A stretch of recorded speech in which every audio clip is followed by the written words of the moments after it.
HEYOOO! Welcome back, Bearded Nation. It's your bearded brothers here. I think we have a more concrete idea of who we are today.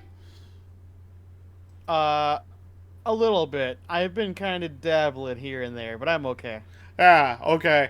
I'm Matt, and he's pretty sure he's Chris. I'm like 75% sure I'm Chris. All right. 75%. And we are back with yet another sports podcast, and today's going to be fun. Chris gets to quiz me this week because I quizzed him last week, and we do have news, and we do have a couple of things we want to talk about, and I have two top 10 lists. I have the obvious NHL top 10 power rankings. Also, just like I said last week, I have what I think are the top 10 moments in Minnesota sports history. I'm not going to be able to splice in video because, while some of it might be public domain, I don't really want to go for a copyright violation this early in our podcast. Probably not a good idea. Probably not a good idea. So we're not going to do that. However, I will recreate a couple of the calls because I think they're fun. So let's start with all the news that is news around the nation. Well, around the nation of sports, at any rate. We're more sports themed here. The Aaron Rodgers has yet to happen trade. The actual compensation for it... Okay, for a minute I thought he was up your sleeve. No, but he sometimes tries. He's been using me as a jungle gym today, so he's all over the place. He's been very hyper. The Aaron Rodgers that has yet to happen trade, the base part of that has finally come out, and we kind of know what the basic package looks like. As of right now, that deal is, because I sent it to you, I believe it was a second this year and a second next year.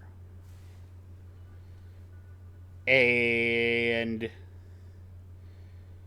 that second could become a first. Here it is. It's a second this year and a conditional second next year based on performance. And that's the basic framework. Now, whether or not other players and other things get added in there for salary cap reasons, I don't know. The conditions on the second are if Rodgers hits certain performance-based bonuses, it becomes a first-round pick. The sticking point, and why this deal still hasn't happened, is it's reported that the Jets want a safety valve compensation pick from the Packers, just in case Aaron decides to only play 1 year and then retires. Gotcha. They want something tangible that they can point to and say, okay, well, it wasn't all for nothing. And so whatever that compensation is going to be is currently the biggest sticking point at this turn, the way it's headed out right now. I'm not sure how I feel about most of that. Right. To be honest. I feel like the package for Rodgers is probably going to be just a little bit bigger. I feel like it's going to include at least one player, maybe two. Probably. And that's at least my feelings on it. But I you know, this feels like just the saga of how long are we going to actually have to talk about this. Right. Yeah. I'm hoping it gets done soon, just because it's one of those things where everyone knows it's probably going to happen at this point, and everyone's just waiting, and it's just getting tired of waiting.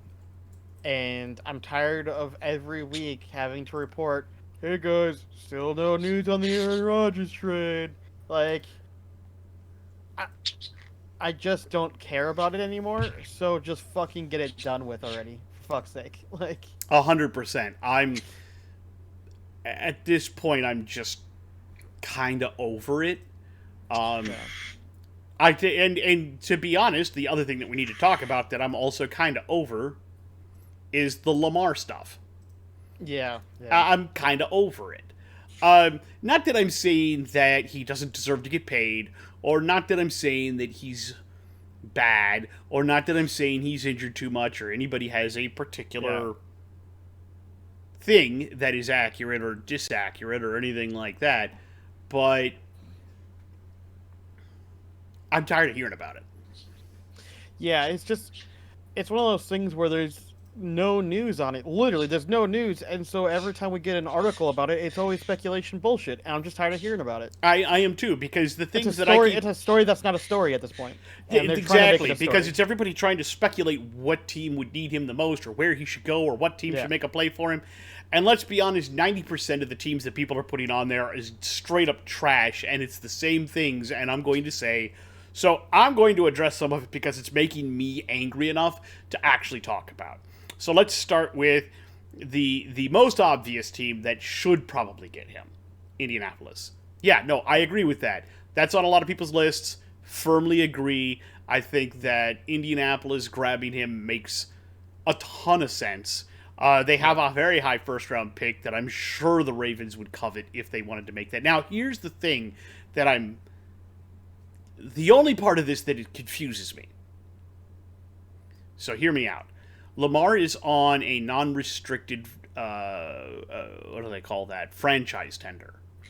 Yeah, Is that similar to an RFA tender in hockey? Can they trade that tender, that contract, without Lamar being officially signed? Is that something that's allowable? So from my understanding right now, with he being non-restricted at this point in time, I don't know if it changes. I think it changes later down the road, depending on how late into the offseason we go. But I think at this point in time, my understanding is that he is allowed to seek opportunity elsewhere for a contract. The Ravens aren't active in that trading process. That's what I was wondering, if they wouldn't try for... I don't think they are allowed to at the moment to attempt to trade him through their own organization. If he seeks a trade elsewhere and wants to pick him up and give the 2 first-round picks to the Ravens, that's their decision. But I don't think the Ravens can actively seek to push him but could another team ask Lamar to do a sign-in trade with the Ravens so they don't have to pay this year's first and next year's first? They could defer that second first to another season, or find a different mode of compensation. I guess in theory it's not impossible, but it would... I think for that to happen... They would have to wait for Lamar to be officially past part of the offseason. Where would we have to go to? I don't know. I don't know where to find any of that. There's a certain point where he'd have to be considered officially on the roster. Okay, that was think until the rosters are finalized, or towards the finalization of rosters. Okay, that was kind of my question. But yeah, no, that was kind of my question. So that'd be a long time you'd have to wait. So I don't think most teams would want to do that. No, I don't think so either. I think someone is going to actively deal with that. If it's going to happen, it's probably going to happen before the draft, in my opinion. I agree. Anyway, Indianapolis is a very high pick. I'm sure the Ravens would love to get that, and Indianapolis absolutely has a need for a quarterback. I see the Lions brought up a lot. That's not going to happen. They're very happy with Jared Goff, and they're not going to pay through the nose for Lamar. Sorry, it's not happening. I see the Dolphins brought up... The thing is, I'm just going to say this for those people that hate on Goff. He's not a bad QB. He's definitely a very serviceable QB. But here's the thing that I've noticed. Anyone that's watched Detroit in the last 2 seasons has noticed it. Goff has had a resurgence at Detroit. Now, is that because of the style of offense he plays in? Is that because of the players he plays with? Is it because he's got a better offensive line? I don't know. But I can tell you is that they've been looking good, and he's gotten better both times. Both years he's played, he's looked better. He's looked better. So why would you move off a QB that just almost took you to playoffs on the second year you got him? Like, you might as well continue moving that and just see what happens. Exactly my point. All right, so don't have to worry about Goff now. I don't think so. Miami. I'd be surprised at that. They want to send him to Miami. Miami's not moving off of Tua, guys. Look, there's a lot of Tua That's hate. almost that's even worse than the Goff one. It just There's a lot of Tua hate, but what you have to understand is that the owner of the Dolphins is in love with Tua. also that last year Tua looked really good. When he wasn't hurt, for him to move now. when he wasn't hurt, he looked actually pretty good. So I don't think they're moving off of Tua, guys. I see. What's the other ones that I see that always make me mad? The Falcons. Arthur Blank has kind of shot that down already. I don't think he has an interest in Lamar whatsoever. I think he wants to see what he has in Desmond Ritter. Yeah. There were a couple of other ones that I constantly see, and I'm just like, no, that's not happening. The ones now I'll talk about the ones that I give shots to. I give a shot to Tennessee because the Titans could really, really, really use that. There is no question in my mind that would help the Titans out. They'd obviously have to get rid of Tannehill, and that if they get rid of Tannehill and they bring in Lamar, do they keep Derrick Henry? Do they turn that into a two-headed running monster? Which you could, because that would be amazing. And then you try to find I don't think you're not gonna have a first round pick then, so obviously you don't get a wide receiver, but you might be able to pick up a decent one like Downs or something in the second round. Right. Yeah. Find yourself another wide receiver and away you go. Right. That would be amazing for them. New England. There have been conflicting reports that say that Lamar wants to go to New England. Belichick's kind of been quiet on the issue. Kraft has deferred the issue to Belichick, but there have been other people that have come out and said, you don't want to go to New England, dude. You don't want to play for Belichick. Yeah. So, who knows on that one? Could he do well at New England? Could he do poorly at Who knows? I don't think we've ever really seen Belichick properly use a mobile QB ever. So, Tampa Bay. Yes, they did just sign Baker, but I think if you have a shot to get a talent like Lamar, look, I love you, Baker. You're not Lamar. No, I agree. I just think because of the fact they already brought in Baker, it makes it harder to justify bringing. It does, but at the same time, no, I'm not disagreeing. It's just, yeah, it just the look doesn't look good for the Tampa. No, it does not look good. Minnesota. They're obviously pretty done with Cousins. Lamar would still look good in purple.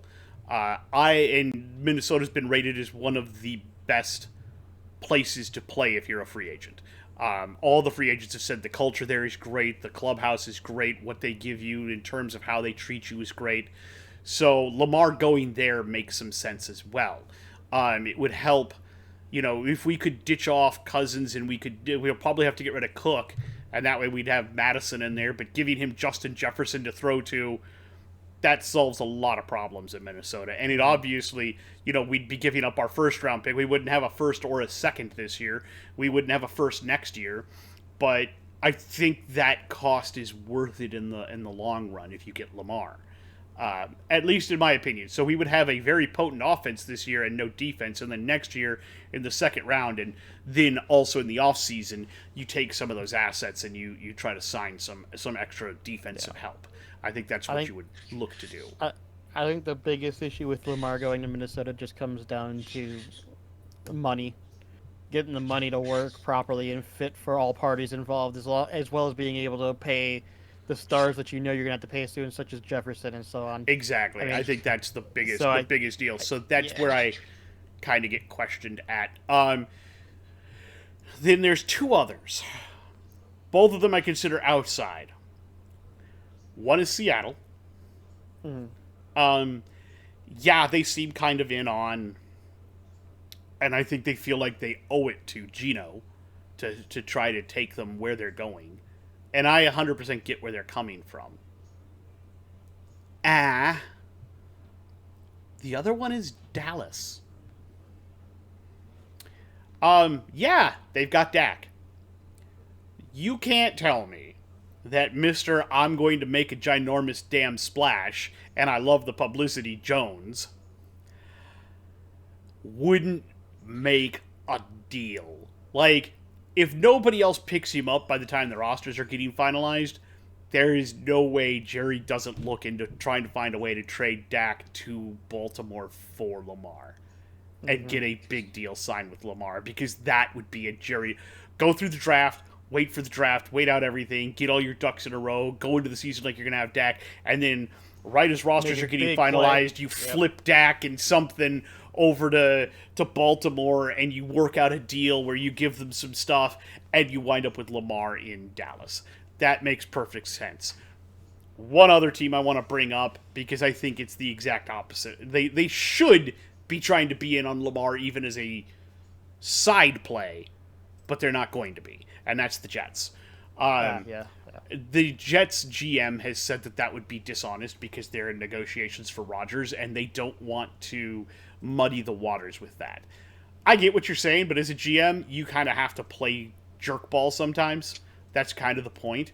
You have to have some sort of thing, and you cannot be afraid of going at that kind of thing. Washington would also be interesting, but Ron Rivera doesn't like mobile quarterbacks in his system, despite the fact that they seem to work really well there. Yeah, I don't get you, Ron. I don't get you, bud. I don't get it at all, Ron. I'm sorry. I know they call you Riverboat, but that's just crazy, dude. Yeah. Yeah. Outside of that, the only other news that I've seen is Irv Smith Jr. has signed with, was it the Bengals? Yeah, the Bengals. Yeah, he signed with the Bengals, which okay. They needed one after Hayden Hurst left. I don't know if Irv is your guy. I don't know if Irv is your guy, but more power to you. I mean, I hope he is, because like the thing is, he's one of those guys that when we got him in the draft, he looks like a stud on paper, but he's just constantly fucking injured. He's constantly hurt all the time. So if he happens to go to the Bengals and somehow manages to get not hurt for a full season, he'll probably do really well. And you know what that reminds me of? I don't know. There's probably plenty of people, but who? Kellen Moore. Okay. The Miami stud who was one of the highest drafted tight ends that I can think of in history. Really high drafted player, and had one amazing season, and then got hurt the next year in a preseason game and never really discovered his form again. Just kind of dropped off the map. It's crazy. Yeah. The only other guy that's been drafted that high recently that was a tight end is that kid down in Atlanta. Pitts. Yeah, Kyle Pitts. He's damn good though too. So he's got so really far good. He spent part of this last season injured, but so far that's looking like a good pick. I'm not so far mad he's been worth it so far. Yeah. As long as he doesn't get super injured forever. Yes. That's the problem with athletic tight ends sometimes. If they lose their athleticism. Yeah. Mm-hmm. So, all of that being said, that's really kind of it. It's been kind of a quiet-ish week in the NFL.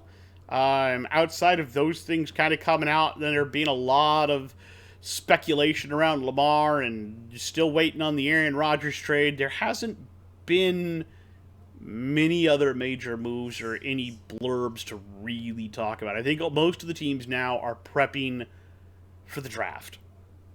Gotcha. Speaking of which, Chris and I are going to, next week when we record, we are going to mock the first round.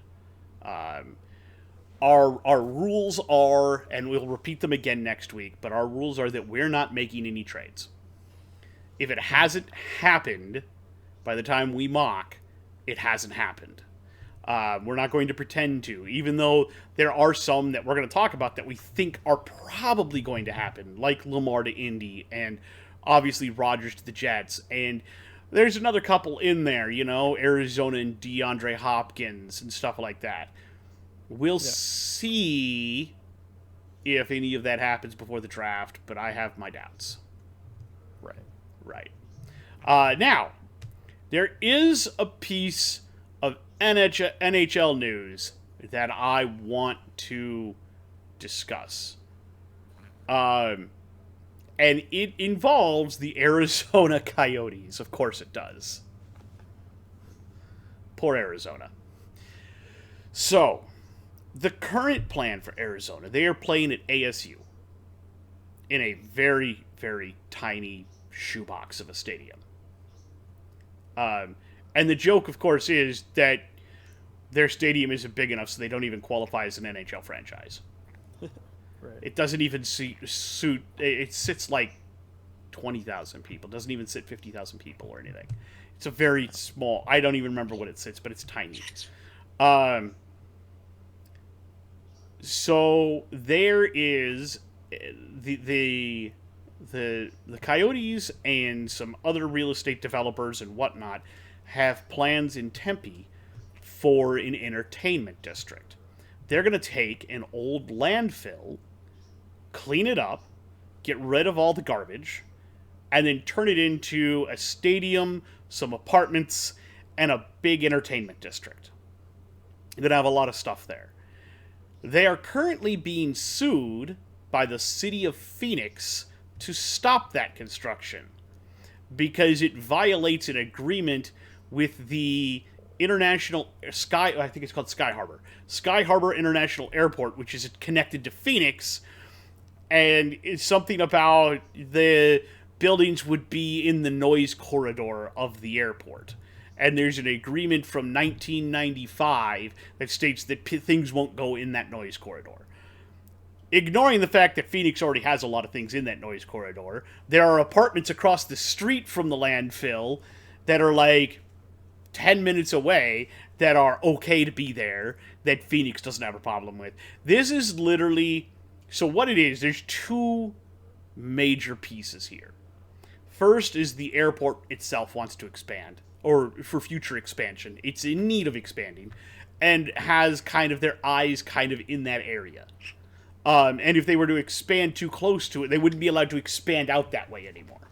If that district went up, yeah. Yep.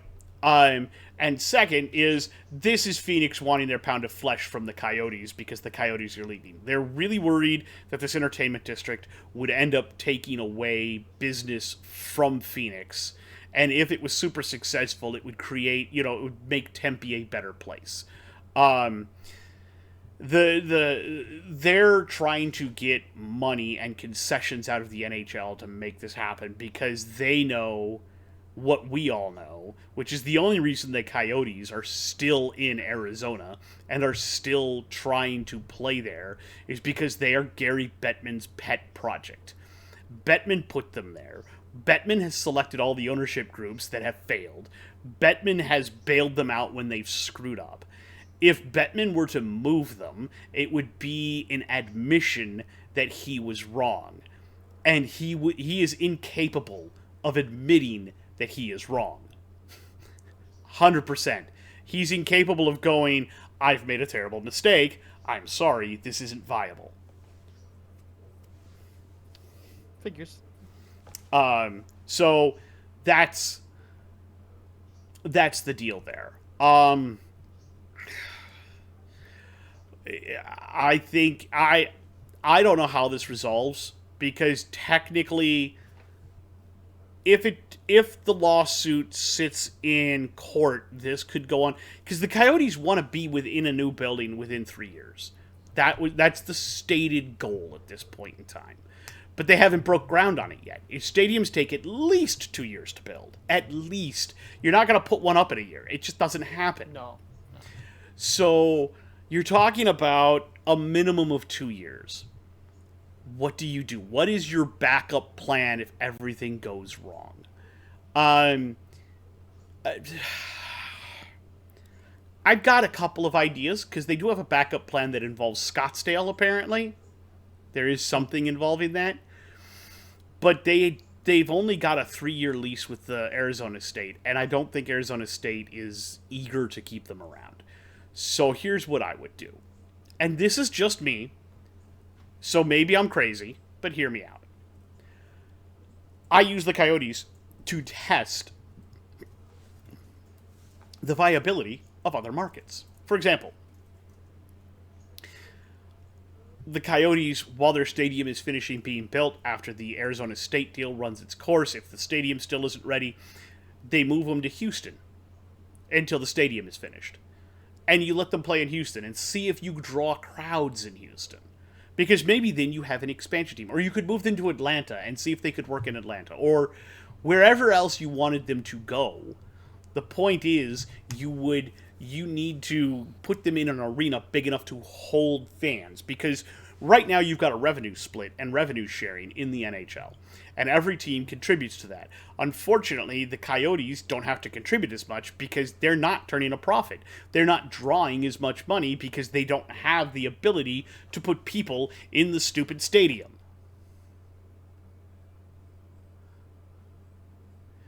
They just don't. And it's detrimental because the players have a 50-50 split with the league in revenue. And so the players are making less because the Coyotes are making less because the Coyotes are in a tiny shoebox of a building. Mm-hmm. So overall, this is bad for hockey. It's bad for everything. The problem is they have a guy in charge of hockey who is absolutely incapable of admitting that this is bad. Right. So that's where my stance on this is that you've got a dude who's been ruining hockey for decades, and this is just further proof. Look, to the fans in Arizona, I'm not saying that you guys aren't important. I'm not saying that you're not a good thing. And people are going to point out that there are guys that have come out of Arizona that might not have otherwise if they didn't have a hockey team, like Austin Matthews. Mm-hmm. Yeah, you can point to 2 or 3 examples. Let me ask you a question. If the Phoenix Coyotes or the Arizona Coyotes hadn't been an absolute piece of trash for over a decade and were an actual good team to watch, even if they had their down years, how many more people would have come out of that state instead of just the couple that you know about? The problem is they've been a horribly run team for a very long time. And they don't show any signs of wanting to improve. They just don't. The amount of money that they're paying their current forward group is actually less than the amount of people they have on both IR and the amount of people they have on IR because they don't have anybody on LTIR because they don't need the cap relief. Than the amount of contracts they have on IR, who are probably never going to play hockey again, and the retained salary from trades. If you take all of the people that aren't playing for Arizona, their salary is greater than what the Arizona Coyotes spend on their current forward group they're putting on the ice. You're not a hockey team. You're not a hockey team. Congratulations. Mm-hmm. You're a tax write-off. This is a tax write-off. This is a tax shelter.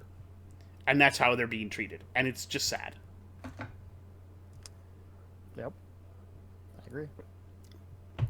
So that's my rant about that situation. So I used the situation of Phoenix trying to sue Tempe over this and launched into a diatribe on the Coyotes. Sorry. Of course. I'd expect nothing less. Look, I want to be clear. I don't hate the Coyotes. I don't know. Sometimes I wonder. I don't. I feel bad for them. I actually feel bad for the fans. That's right. You deserve better. And you should get better. I'm mad at Gary Bettman and the NHL for dragging this out as long as they have, and I'm mad at their ownership for not giving a crap. Like, put a GM in there that knows what the hell they're doing. You could make money. You are out of an arena where you had a good deal, where you could sit a lot of people, even although you sucked, because you didn't pay your taxes on time. That's what? True. It's just irritating. Mm-hmm. So, yeah. That's my feeling on that. So I get a little bit pissy about that. I can see that. Yeah, just a little bit. All right.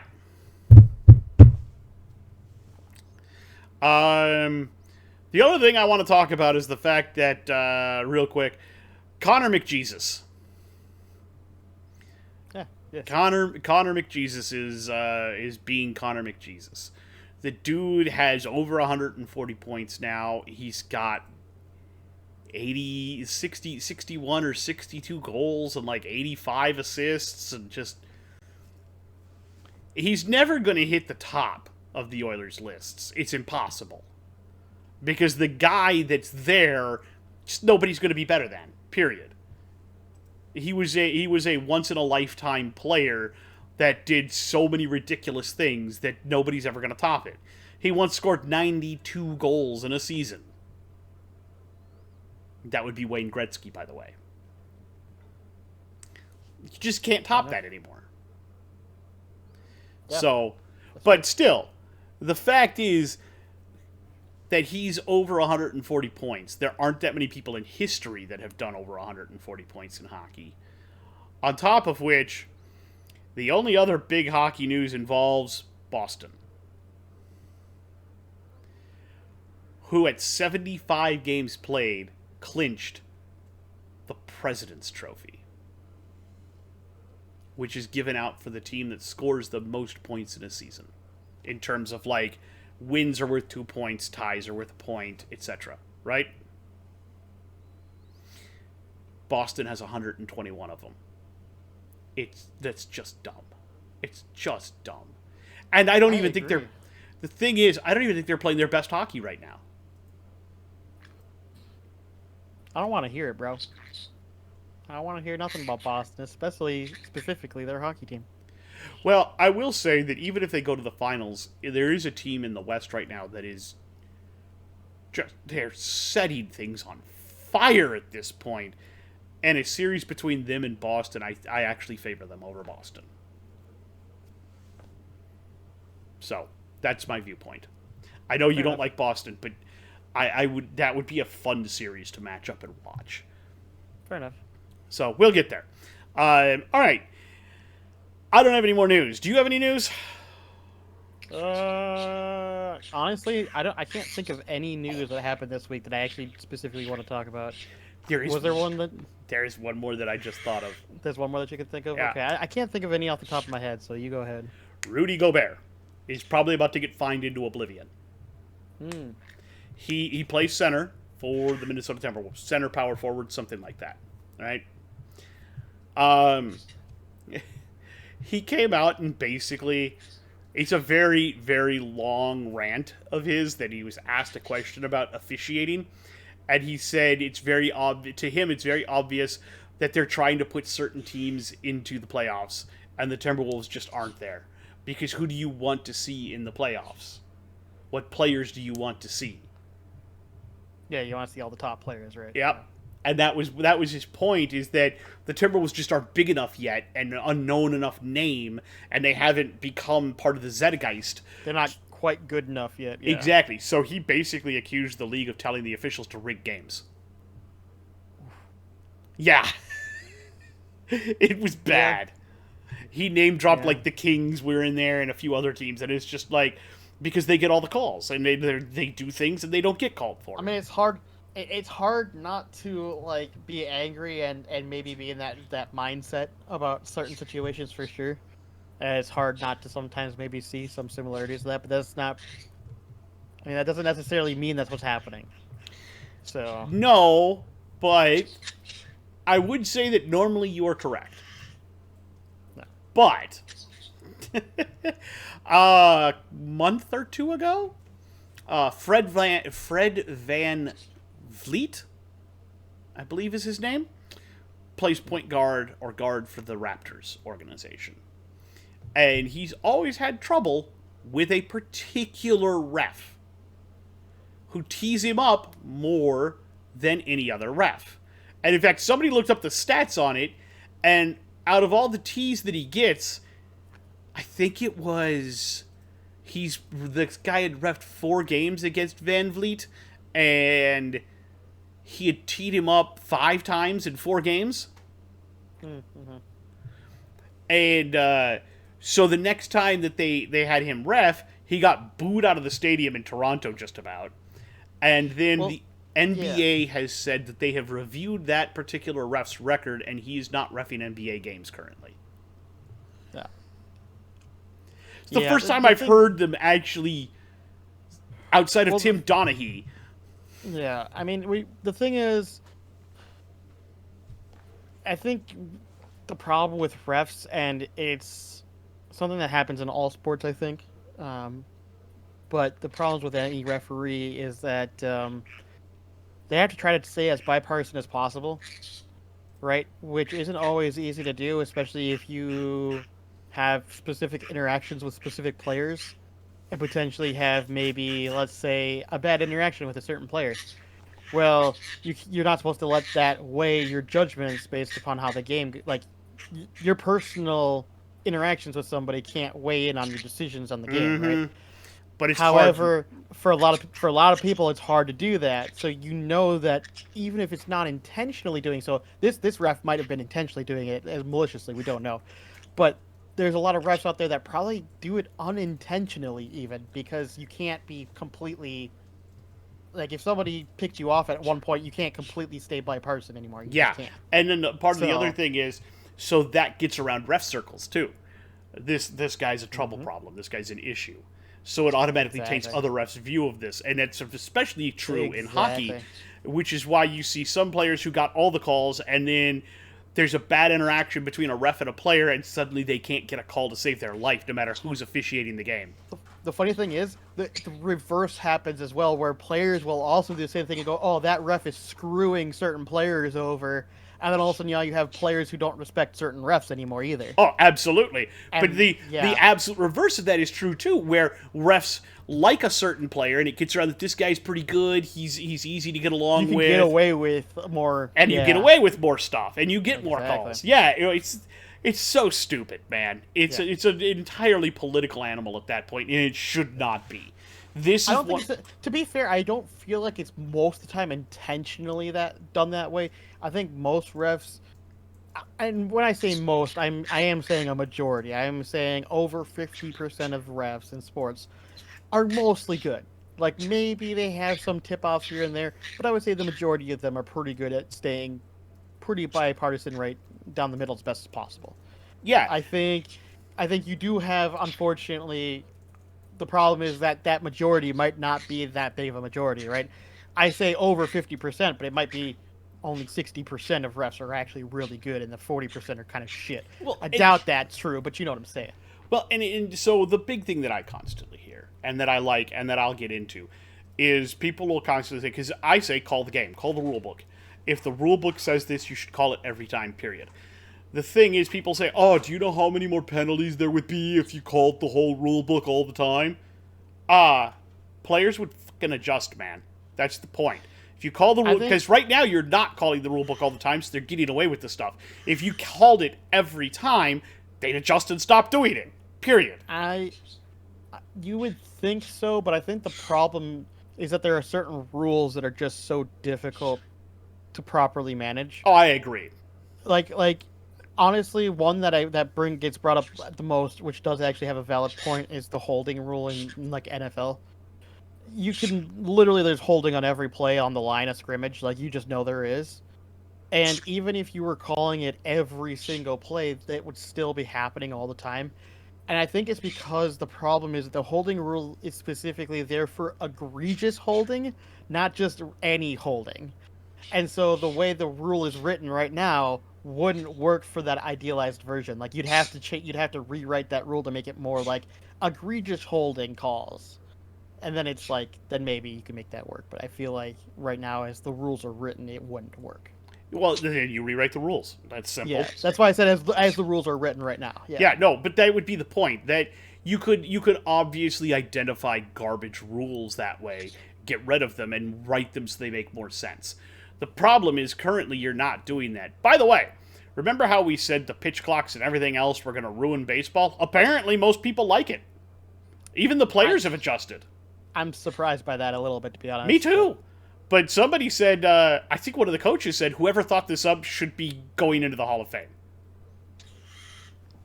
Which I don't understand. Because everybody was so anti this, and now all of a sudden everybody's like, oh my god, this is actually way better than we thought it would be. What? I don't get it. Whatever. Whatever. The problem is that I never necessarily. I don't necessarily believe what everyone says all the time whenever they're like, "Oh my god, I love this new rule that I'm being paid to say." You see what I'm saying? Exactly. So I don't necessarily believe it 100%. Exactly. All right. But I do know what you're saying. Yes. Okay. So I don't have any more news. Yep. That's kind of it for me. We've done a lot of news talking at this point. So let's get into testing my sports knowledge. Yeah, this is gonna be interesting. I think. You're trying to for embarrass us. me. It's okay. I'm really not actually. I legitimately. So here's the thing that's gonna make this interesting is I actually don't know what your limited. I don't know what your knowledge. I literally don't know where your limit is. I don't know what your Well, we're gonna knowledge find out. of sports is at all. And I have picked 3 different quizzes to go off of. Depending on the length, we're probably not going to get to all 3, but depending on the length. Because I, like I said, I don't know how in depth your knowledge is, so some of this might Now, are go these back too far multiple for you. choice, or am I gonna be required to give a specific answer? You're gonna be required to give me a specific answer. Okay. Granted, I will be able to give you certain hints if required, Okay. and if after those hits you still don't get it, then I might have to do like research on the player if I don't know who the player is Okay. to give you more specific hints. Okay. But I should be able to make this easy for you, All right. or at least give you the option. Are these But they're covering multiple sports, or are they covering specific sports? So these are all covering specific sports because I made it a fun theme, being that we are now in April, we are in the draft month, and we have our mock draft coming up next week. I figured we'd do quizzes on the NFL draft. Oh boy, Yeah. this might go badly.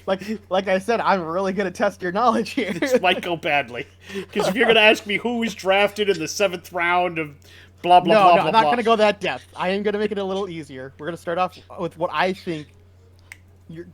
There'll be a point where I think you'll break because you'll be like, this is just too far back from my knowledge base.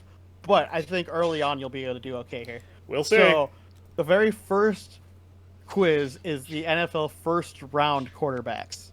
So we're gonna start from 2022, going all the way back to 1983. That's where I think I don't know how far back you can go, so there might be a point where you just Actually, I can't go can back. name one in 1983 who was the first overall pick. Well, I was gonna say there's a couple there you probably should still be able to, but we'll start with the newest and then go on our way back. So obviously we have one quarterback that was picked in the 2022 NFL draft. Can you name who that was? If you need a hint, just ask. I can tell you who they were drafted by. 2022 first round. Was Ritter the first? Was Ritter? No. Steelers. Kenny Pickett. Correct. Kenny Pickett was the 2022 first round quarterback. How many do we have in 2021? We have 1, 2, 3, 4, 5. We have 5 Jesus in Christ. 2021. Go ahead and start your choices, sir. I'll Okay, let you know when you're correct if you. 2021. All right.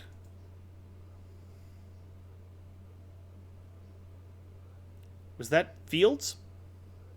That was Fields. Okay, then I'm in the right track here. Okay, so if that was Justin Fields, that would be Trey Lance. Correct. Was that also Zach Wilt? No, that wasn't Zach. That's the previous year. Oh Are you wait, sure about that? no. That was Zach Wilson. That was Trevor Lawrence was first overall. Correct. Who was the Now you're missing one more. You're missing the last one. Flarker? Had a really good rookie year, fell off the year after.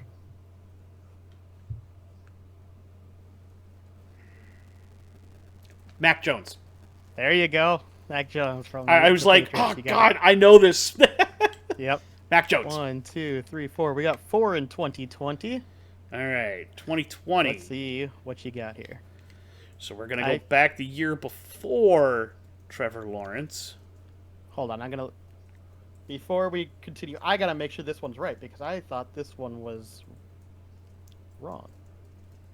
I want to confirm that the one that they have on the list is correct. Ooh, interesting. I'm pretty sure I have one.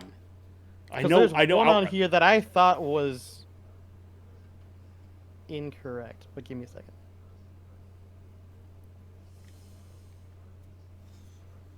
I was wrong. Okay, fair enough. Go ahead. We have 1, 2, 3, 4. Go ahead. All right. One of them should be obvious. Joe Burrow. Yeah. We're going to go with First Joe overall. Burrow because I know outright Joe Burrow was selected. Was he first overall in that He was draft? first overall. First by the overall in Cincinnati that Bengals. draft. I'm trying to remember the other quarterbacks that were around him that other people said could potentially go real high. And There's 2 others that are real obvious and one that I forgot about. I love that. I'm trying to remember who else was drafted around Burrow at that time. Like I said, if you ever need hints, go ahead. Let me know.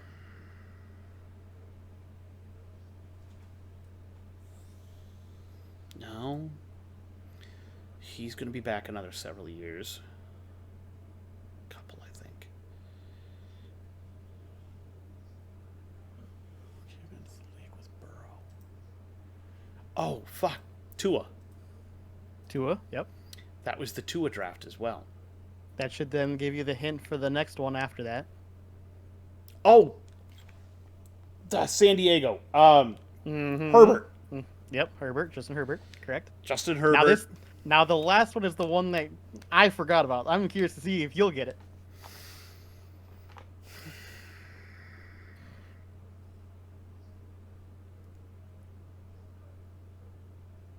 You know what? Something inside me says Jordan Love. You are correct. It is Jordan Love. I thought he was a high second, but he was actually No, he was a first. Green Bay traded. I remember Green Bay traded back into the They first traded round to get him. back to get him. Yeah. Yeah. I thought he wasn't gonna. I thought he went in the second. No, they traded back into the first. I remember that was Yeah. the contention Rodgers had. They were mad. He was mad about that. Yeah, they traded back in the first to get him. Yep. I completely forgot that he ended up going in the first. And that was contentious because it was also one of those things where people were saying, "Hey, they could have gotten him at that second. There was no reason to move up that to get him in the first. There was no reason for him to do so." Mm-hmm. And frankly, I agree. There was no no one was going to pick him up at that point. No. Little bastard. All right. Anyways, 2019, we have 1, 2, 3 quarterbacks that went in the first round. Okay. Who was the year before Burrow?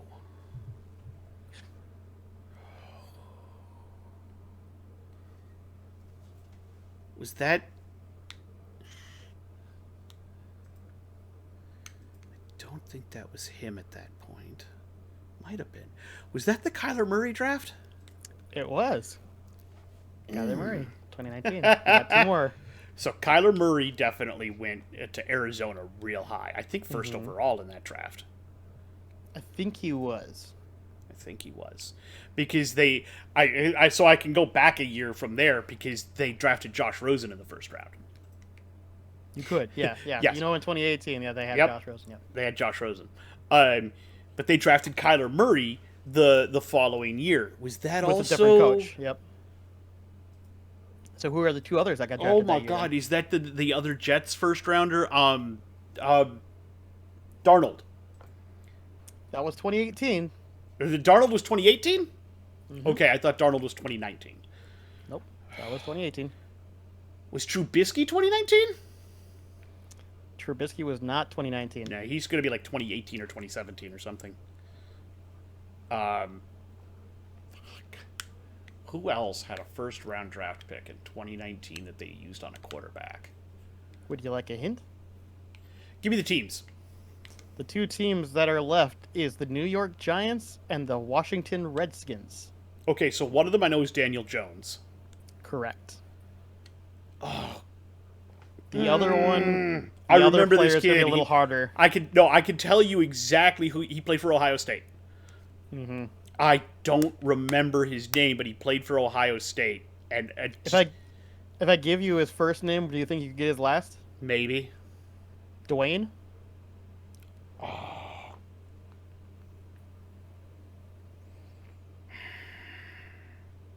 No, it's Starts not with coming an to me.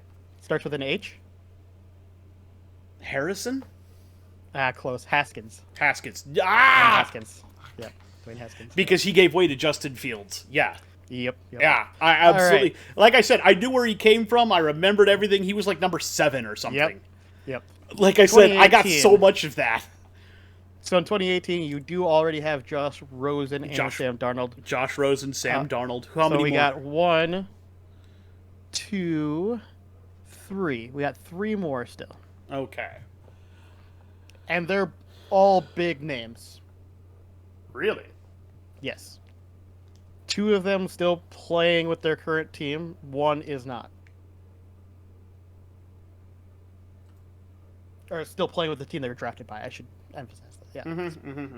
Yeah. Trying to think of people that were been around that long.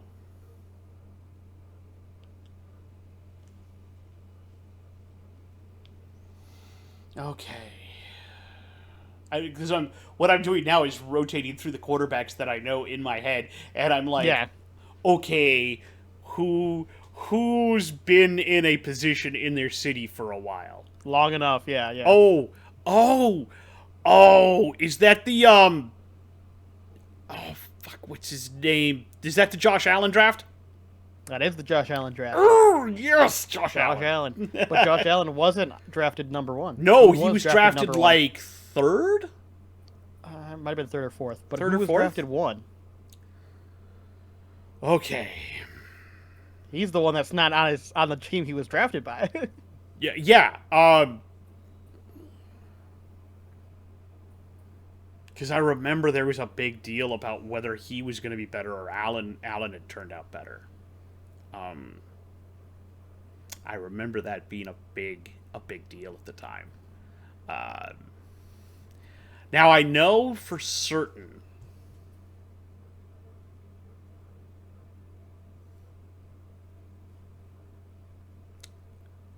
I know for certain Mahomes wasn't a first rounder. I believe he was. Yeah, he shouldn't have been. I thought he was like a 3rd rounder. But you know what? He would have been drafted that year, so I'm going to throw Mahomes at you. He is not in the 2018 draft. Okay.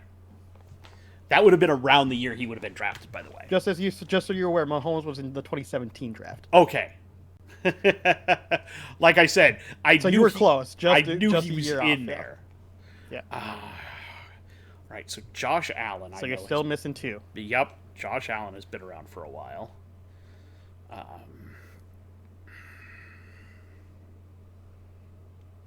And I know there were some big name players in that draft. 2 of them are still, yeah. I'm surprised you haven't got the number 1.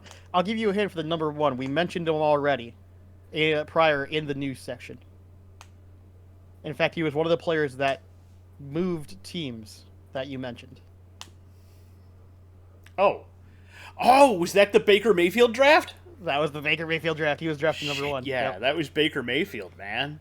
Yep. Oh, Lord. Now the real question is, can you get the last one?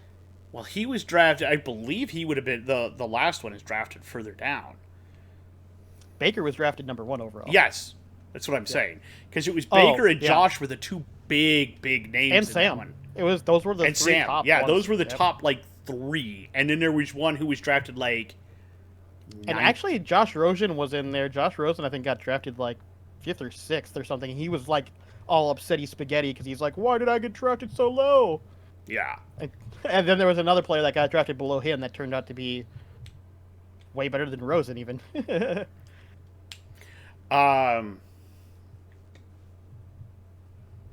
2018 draft, so who's still been at their team since 2018?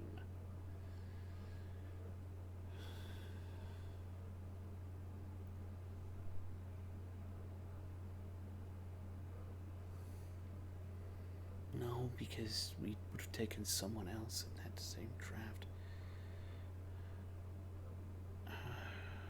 Crap. I don't think that was that draft.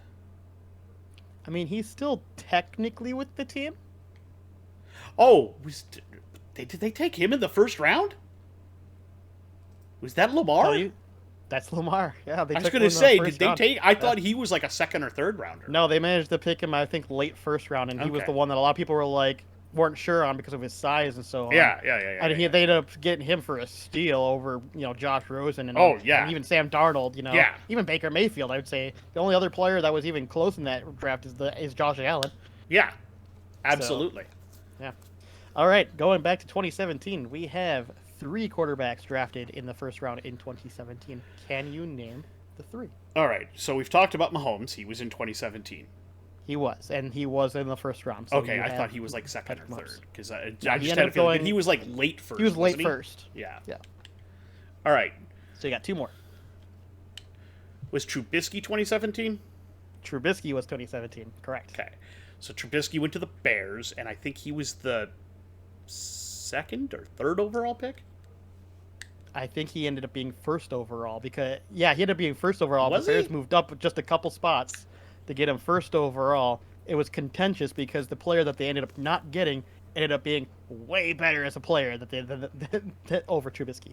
Yeah, I'm trying to remember who the other one was. If it makes you feel any better, a lot of people don't like him. Was that Kaepernick? No, a lot of people hate this guy. Like, really good player, really hated him. Mostly recently.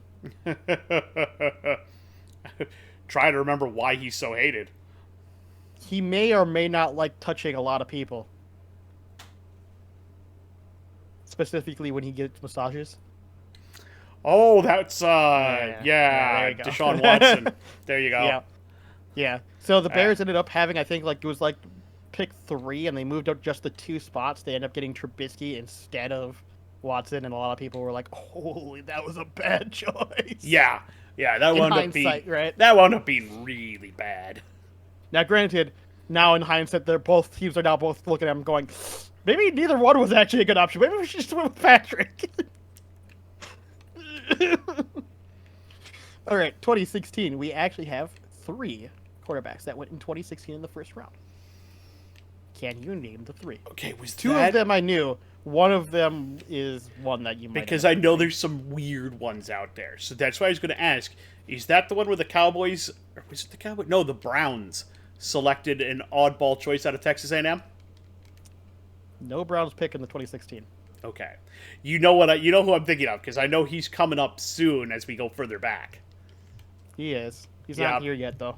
All right, I wasn't sure if that was 16, 15, or 14. I know he's in there somewhere. He's coming up, but he's not there yet. All I know right. who you're talking about. Yeah, we'll talk about that. Okay. So we're going to go back before Trubisky. Just one year. I can't think of very many people that are still playing that are older than that. Especially not first rounders. Well, I can tell you for sure one is. He's not with the team that drafted him. Was that the Derek Carr draft? No. I thought Carr was older. That's why I was going to say that. I think he was drafted. Wasn't he drafted? Actually, I don't even know if Carr was a first rounder. He might have been a second rounder. I think he was. I don't think he was a first rounder. So I actually don't see him on my list. Okay. I think he was a second rounder, and So it's possible this could have been his draft, but he wasn't. No, I think he was 2013 when we took, or 2011 when we took. We took a first round pick, and I did not want Carr, and we took the Vikings took a first round quarterback, and I was mad. So it might have been the Ponder draft. Oh, that would make sense. Okay. It could be. I think that's the one I'm thinking of. Okay. Fair enough. Fair enough. Okay. So I'm trying to go back to 2016 though. Still trying to remember 2016. Yep. Still trying to remember 2016. To give you a hint, to give you a placing, there was a QB from NDSU in here. Okay, then this is gonna be the Carson Wentz draft. So Carson Wentz was drafted second overall. First overall was, oh, son of a biscuit. I know this one. We talked about him earlier, so you definitely know him. Yeah. Was that Newton? Nope. Didn't think so. He's older. Yeah, he is a little older. Yeah. He's a couple years. Not a whole lot, but just a couple. Mm-hmm. Yeah. No, I absolutely know that it was there were two guys at the top. Wentz was originally talked about as maybe being a number 1 overall pick, and then there was this guy. This team was known for trading away all of their first rounds basically to get this guy. They're known for trading away first round picks. Well, because the only team that I'm anymore. thinking of that does that is New Orleans, because they traded away an entire draft to get Ricky Williams. Yeah, I mean this team is currently known for loving to give away first round picks because they don't like to keep them. And they started doing it at this draft basically. This is where they were first started kind of doing it. Do you need the team to give you a hint? Give me the college team he played for. Ooh, which college team did he play for? Let me look it up. I actually don't know off the top of my head. Or you can give me the NFL team. Either one. Yeah, I'll give. You know what? The NFL's one might give it away a little more. So I think give me the college one first. Yeah, we'll go college first. Let's see here. Where did he play? California. Oh, it's the Jared Goff trade. So Jared Goff was that one, because we talked about that. So, yep. So now you get what I'm talking about with the Rams. The Rams, constantly yeah, giving away the Rams first round picks. give away their first round picks. No, that totally makes sense now. I was thinking the Rams, but I was trying to think that can't be Darnold, or not Darnold. Bradford, because Bradford was also a first round pick, a first overall pick. Yeah. We're gonna get there eventually. We'll eventually get to him. Yeah. But that was Goff. And then so I got one more. This one's the one that's forgettable because he's not even, as far as I'm aware of, he's not even playing anymore. If he is, he's not a starter. Who selected him? The Broncos. Was that Paxton Lynch? It was Paxton Lynch. Like, I knew the name when I saw it, but I was just like, God, I would have forgotten him. The fact that I got that is amazing. I know, right? All right. Going back a year, we got 2 in 2015. Can you name the 2 in 2015? Average to the point of forgettable. Are either of them still playing? Well, one did. Okay, so neither one of them are playing for the team they were drafted by. One of them did have a starting position last year for a while. And the other one was supposed to start, but didn't due to an injury. Well, that doesn't help. One of them sounds like he's probably Jacoby Brissett. Incorrect. Oh, no, wait. 15. Was that the Jimmy G draft? If it was, he's not a first rounder. Okay. I don't think he was a first rounder when he was drafted either, actually. No, I think he might have been a second rounder or a third rounder. Yeah. I think he was a third. Yeah. But I remember that being like a big deal. Because he wound up being backup to Tom Brady and blah, blah, blah, blah, blah. Making a career out of that shit. Yeah, so one of these players had okay success with the team they were drafted by. The other one was neither one has had a whole lot of success anywhere in the league. But they're just good enough to constantly get starting positions at teams that really need them. Yeah. It makes it hard, I know. Yeah, no. Because there's a lot of... Wait players a minute. that fit that, yeah. No. That's older because we went through that draft. Okay, here's a good hint for one of them. One of them loves to eat dubs. That doesn't help at all. Have you not seen that video? You haven't seen that video? No, I haven't seen that fucking video. He literally makes a W with his fingers and, like, eats it. He goes, I'd like to eat wins! What the He's a fucking weirdo, dude. Okay, so I'm going to ask if that was the Manziel draft. No. No? Still not to Manziel, huh? Not yet, no. Okay. Okay, this player loved to throw touchdowns and interceptions. That's the Jameis Winston draft, and then the other one is... He's the one that likes to eat dubs, where he did the... I don't fucking know that about He, him. there's a You whole could have video said if he you look it stole up where he crab eats legs, and W's. that would have been more appropriate. Yeah, if you look it up, there's actually a video of him eating like a W that he formed with his hand. It's ridiculous. So stupid. And then the other one played for Oregon. He wound up in Atlanta. He was a backup. Oh, what the hell is his name? He was a Las Vegas backup too. He was. Yeah. So yes. you know exactly who it is. Yeah, I know exactly who it is. I just can't remember his fucking name. Marcus Mariota. Yep. Marcus Mariota from Hawaii, and he played. Yep. He played in Oregon. Mm-hmm. Part of that chip system where he could run all over the field. Yep. And they tried to do that with the Titans and all that, and it didn't work. didn't work. Didn't work. It wasn't like a Lamar. He just wasn't quick enough to make that work. No. Sadly. 2014, we got 3 quarterbacks in the first round. To make you feel any better, this is the Manziel draft, so you do have Johnny Manziel. I do have Johnny Manziel. Yeah. And I know because I knew there was a few you were going to ask anyways. So. Yeah. I knew we were getting close in there somewhere.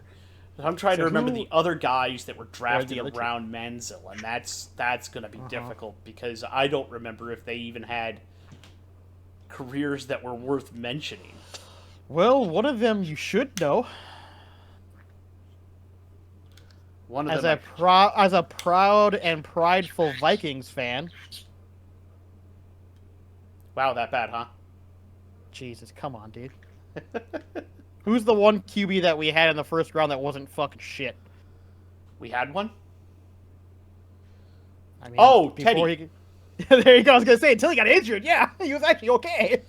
Well, because he only got, 1 or 2 seasons? Yeah, he got 2 seasons, got injured, and then got butt fucked. Yeah. And he's never been the same since. No. That ankle injury just fucked him up. Yeah. So that's Bridgewater. That was Manziel. And... the other one's fairly forgettable, to be fair, but you might get there. Who drafted him? The Jaguars. Bortles? Yep, that was Blake Bortles. Yeah, I figured if I gave you the team on that one, you were going to get him, because it's like... Because we were going back far enough, I was like, wait, Bortles was, supposed to be potentially really good. Mm-hmm. And then just kind of... He had 1 or 2 seasons that were good, and then the rest kind of just... Yeah, and you could say the same thing about Trubisky. Trubisky had 1 amazing season. No, and everything else. His rookie year, too? No, it was the year after his rookie year. He put it all together. He got hurt, cut on his arm, and had to put the compression sleeve on. And just as soon as he put the compression sleeve on, he was amazing, and then he stunk. Of course. So funny. Anyways, all right, going back to 2013, there is one QB that was selected in the first round. One QB. Can you name him? Well, I believe he was from the University of Florida, and I believe his name was Christian Ponder. In 2013? No. No? I thought that was the 13 draft. Was that the 11 draft? That was the 11 draft. That was the 11 draft. Shit. Yeah. So who's the one QB in 2013? I'll be stunned if you get this without any hints.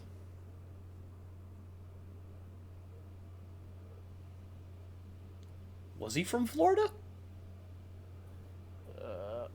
Let me confirm.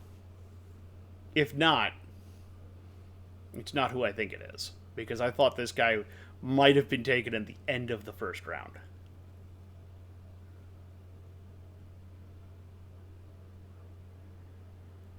He did play in Florida.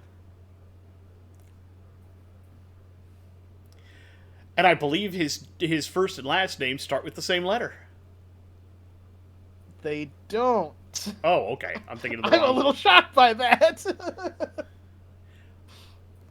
You know who I was thinking of. That's why I was a little shocked that you got the right. I was just like, how did you...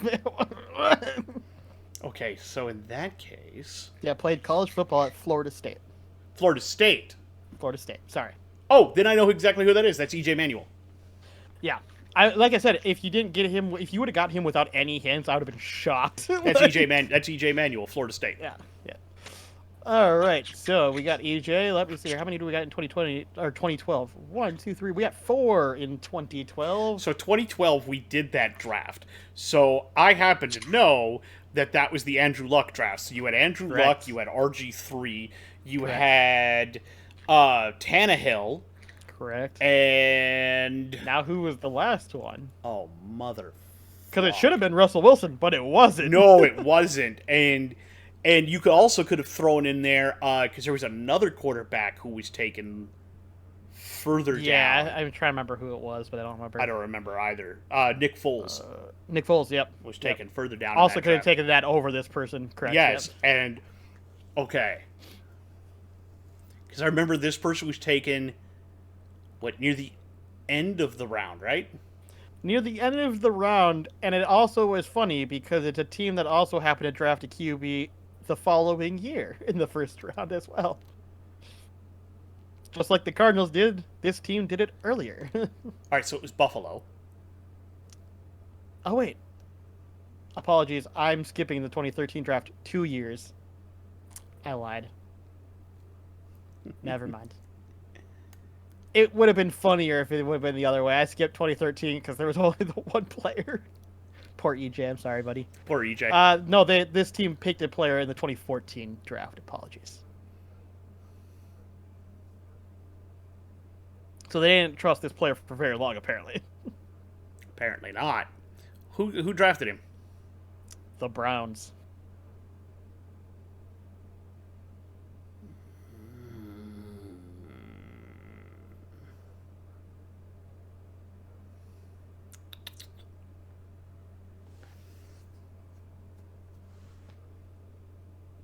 Wait a minute.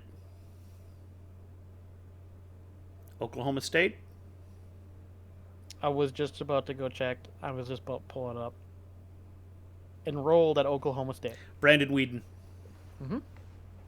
Correct. Brandon Weeden. You could see the wheels turn. I was like, wait a minute. That's around the time that they would have had Brandon Weeden. And the only reason he had good stats was because do you know who he was throwing to? Yep. Justin Blackman, Yep. who totally washed out of the NFL. Yeah, exactly. All right, going back to 2011, we have four QBs in the first round. All right, so we know already kissed one Ponder. of them. So we have That's the Ponder. Ponder so you have draft. three more. That's also the Cam Newton draft. Correct. So now you have two more. Okay. So I know we had Newton and I know we had Ponder in there, and I'm trying to remember who the other two that were drafted in that draft were in the first round. Well, if it makes you feel any better, neither one of them are playing, as far as I'm aware of. I haven't even seen them. I haven't even seen them play as backups. So Okay, who drafted them? All right, the first one was drafted by the Tennessee Titans, and the other one was drafted by the Jacksonville Jaguars.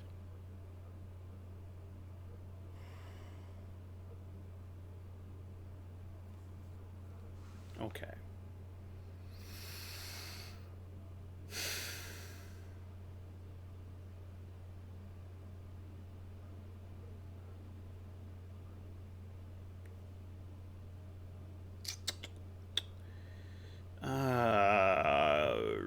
I'm trying to remember who else was, because there were other QBs at the time with Ponder who supposedly had some decent stats, and I'm trying to remember exactly who they were, and my brain is not allowing me to figure any of that out. Especially because it's the Titans and the Jaguars, and the Jaguars just went through so many quarterbacks for a while there. They did. And to be honest with you, after knowing their careers and after seeing what Minnesota picked up, honestly, none of the other two would have been any better either. So No, I'm 100% sure. There were quarterbacks that I think were drafted later that were better. I believe we did say that Dalton was taken in the second round of this He was. draft. I am trying to remember. All right, can you give me colleges for the other two? yeah, let me look them up real quick. So I'll do the Tennessee Titans. Where were you from? So the person that was drafted by the Titans played college football at the University of Washington. Jake Locker. That's correct. And that means for Jacksonville Jaguars.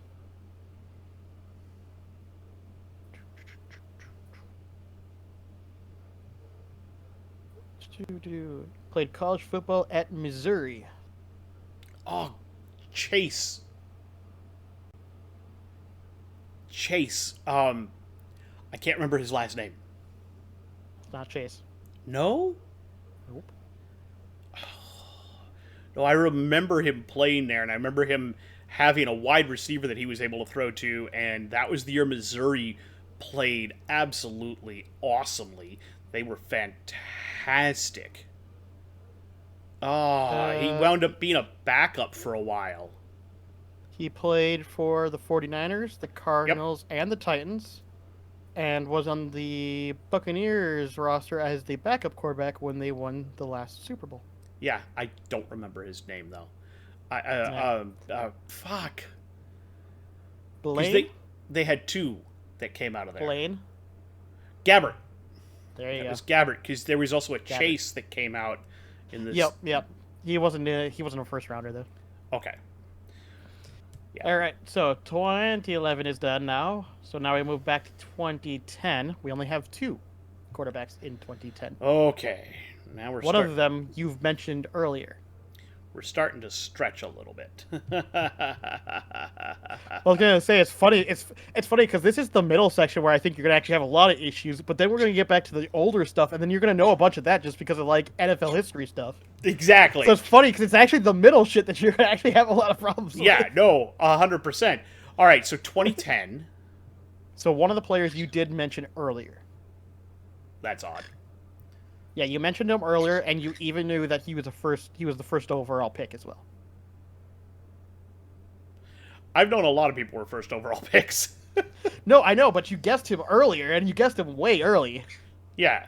But I just wanted you to know that it was you did mention him earlier, so I know who you have him on the brain somewhere. I have a lot of people on the brain. Fair enough. Team. Rams. Oh, right. Oklahoma, Sam Bradford. Correct. Bing. That was the Bradford year. Yep. So Okay. who was the other one that year then? Okay, because there was Sam Bradford that year. Came out of Oklahoma. The other one this year was like a revelation out of football that people were expecting before. He was the revelation before Manziel was the revelation for a college kid. Was that? Oh, that'd be too That'd be too late for that. Who got him? The Broncos.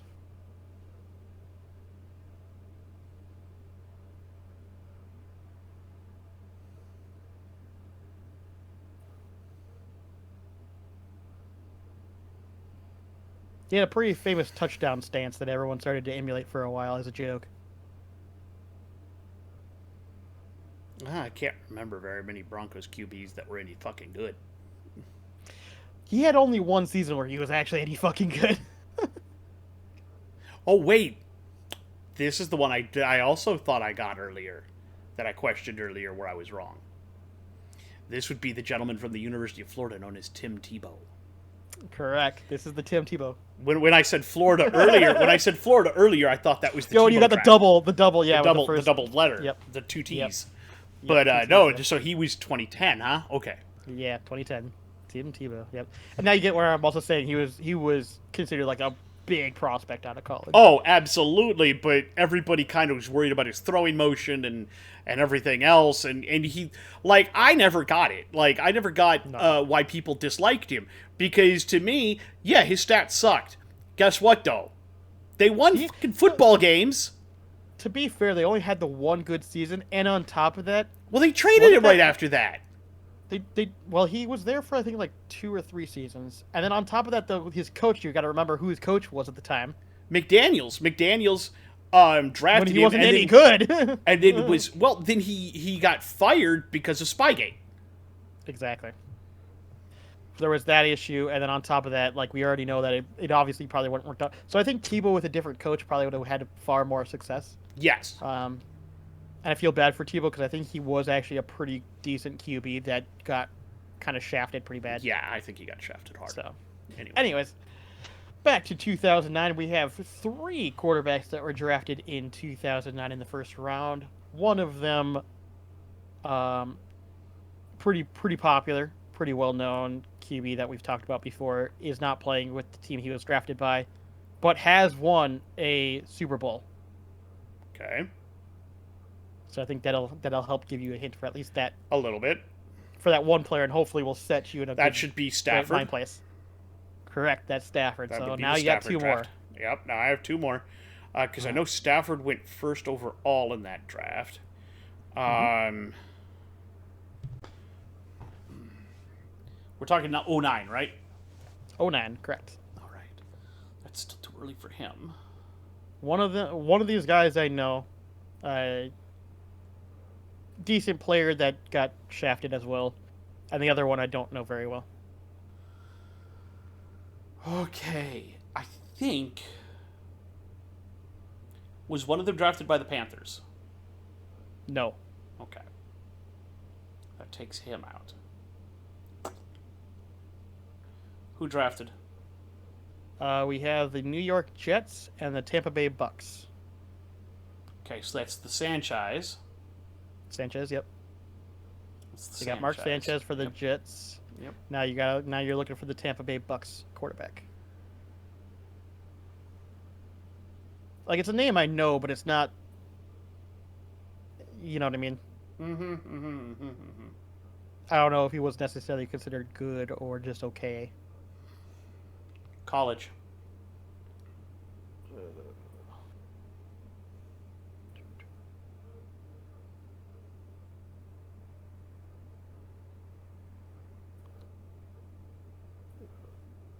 College at Kansas State.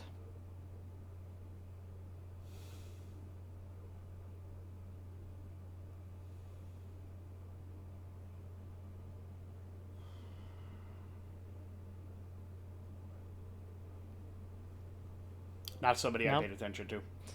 Josh Freeman. Ah, fuck! Should have gotten that one. Yep. That's your first real big miss so Yep. far. Yep. And I remember Freeman, so Yep. Like I said, I couldn't remember if he was actually like really good, or if he was just kind of like a okay player. he was good in college. Okay. But just kind of. Didn't quite make it in the Yeah. NFL. All right. All right. We got 2 in the 2008 draft in the first round. Who were the 2 Okay. quarterbacks in the 2008? I draft? believe one of them was drafted by the Browns. No, I'm still too early for that. Both these players are known players that stayed at their respective teams for quite a while Okay. before they ended up leaving. Okay. And both technically are still kind of around in the NFL. Well, then it sounds like one would be Matty Ice. Correct. Matt Ryan was drafted by the Falcons. He was drafted Falcons, yep. first overall. I think he was first or second. Yeah. He was pretty high up there. Yeah. So who was the other one that year then? Okay. Who drafted him? The Baltimore Ravens. Joe Flacco. Yep, that was the Flacco year. It was the Flacco year from Tulane, I believe. No, think so, Delaware. off the top. Delaware. Are you sure? Is it Delaware? Hold on, I'm just going to double Pretty check. sure it's just to make sure. Delaware. You might be right on that. I don't have a very good memory on that.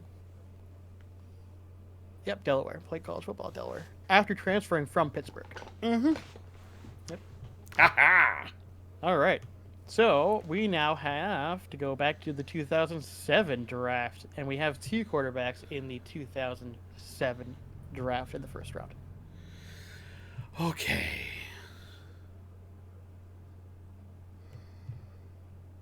One of these players I definitely know, but not for a good reason. I was going to say, so did one of them get drafted by the Panthers? No. Okay. Still. Who drafted him? The first one was drafted by the Raiders. The second one was drafted by the Browns. I'm going to say the Browns one was a kid from Notre Dame named Brady Quinn. That is correct.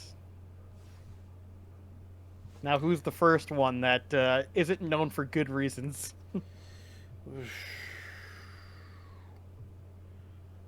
Okay, the Raiders kid. Oh, that would be the Jamarcus Russell draft. Jamarcus Russell. Yep. It's like Raiders. Oh yeah, no bonehead. Yeah. Look, let's be honest. I've been anti-Jamarcus Russell for a lot of my life, and the dude could fling the ball. He had a cannon for an arm. Oh, 100%. But I've always said, you don't need to be able to push the ball downfield. What you need to find is accuracy. People say you can teach accuracy, but that requires the player to want to be taught. To want to learn it, yeah, exactly. He's not the type that wants to learn. He just never will. All I'm going to say is, those of you who know, who know. Yep. All right, let's go to the 2006 NFL Draft. We have 3 in the first round. Can you name the 3 in the 2006 NFL Draft? We're going to go back to 06 now. Mm-hmm. One of these players I know better than the other 2, though I know all 3 of them. Okay.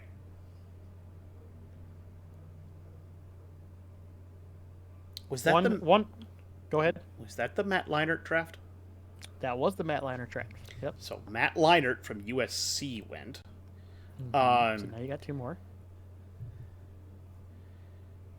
One of them was commonly known as the no. Hold on. Man Did one of them go to the Titans? Yes, one of them did go to the Titans. All right, that would be Vince Young. Correct. So I got Leinart and Young, who had faced off in the Rose Bowl. Yep. So who's the last one? I remember that. Yep.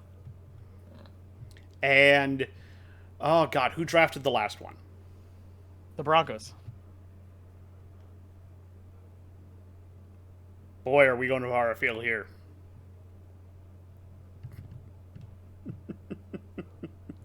Where'd he play?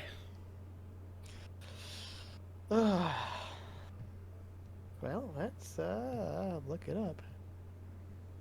Because I have a sinking suspicion, but I don't think I'm right.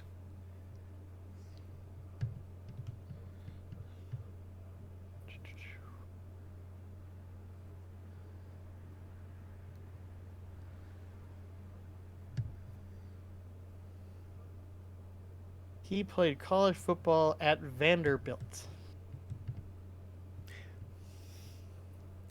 Jay Cutler. Yep. I was gonna say before I got my hint out, I was gonna say that one of them is known for being the common man of football. You could have just said one of them is known for not knowing what team he's throwing to.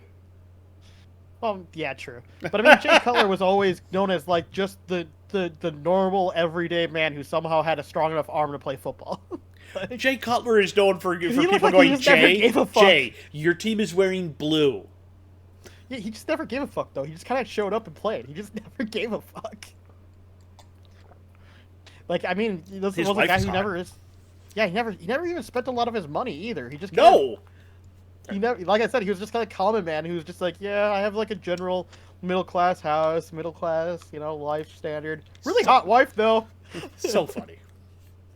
I love Jay Cutler, not as a football player, but as a person. Oh, as a person, yeah, the dude's like an epic level troll.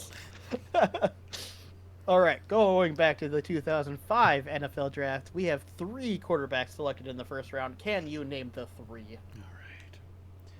2 of them are really, well, one of them's really well known. One of them's kind of known, and the other one I don't know very well at all. All right, so 05, I believe this was the draft where Alex Smith from Utah was taken real high. Correct. And Aaron Rodgers slipped to Green Bay at the end of the round. Correct. So who was the last one? That's the question of the hour. I remember those 2. Like I said, those 2 are the obvious ones. I don't remember who drafted him? Washington. They've had a string of forgettable draft picks. They have. Here, just to start it off, because I feel like we might be going here. I'm gonna just pull up his. Pull up and tell me what college he went to. I might get it, but this is gonna be a crapshoot. I'm gonna tell you now. This might be the second one I miss. This is I'm not even gonna joke you. I don't even think I've heard of this guy. if okay, I remember his face, so it's not somebody I knew very well. Played college football at Auburn. Yeah, no. Jason Campbell. All right, I slightly remember him. Right? Yeah, like it wasn't. He was I, very as soon as you forgettable, said the name, I was unfortunately. like, "Hey, I remember the name," Yep, but he very totally did forgettable. nothing in the NFL. Not in comparison to the other two, anyways. Oh yeah, no. All right, going back to the 2004 NFL draft, we have 3 quarterbacks selected in the first All round. right. Can you name the 3? 2 of them I know. 1 I have no idea who he is. So, good luck. All right, so 2004. Mm-hmm. All righty. Wait, 1, 2, 3. I can't count. There's 4 people there. All right. 4 people in the 2004 Who NFL drafted draft. them? Okay, in 2004 we had the Chargers, Giants, Steelers, and Bills. Okay.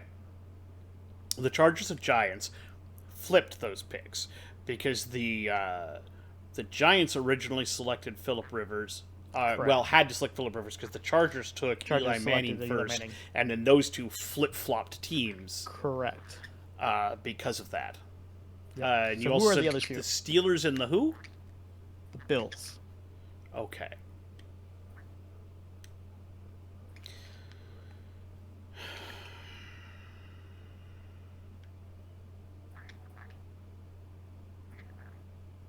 The one for the Steelers should be really obvious.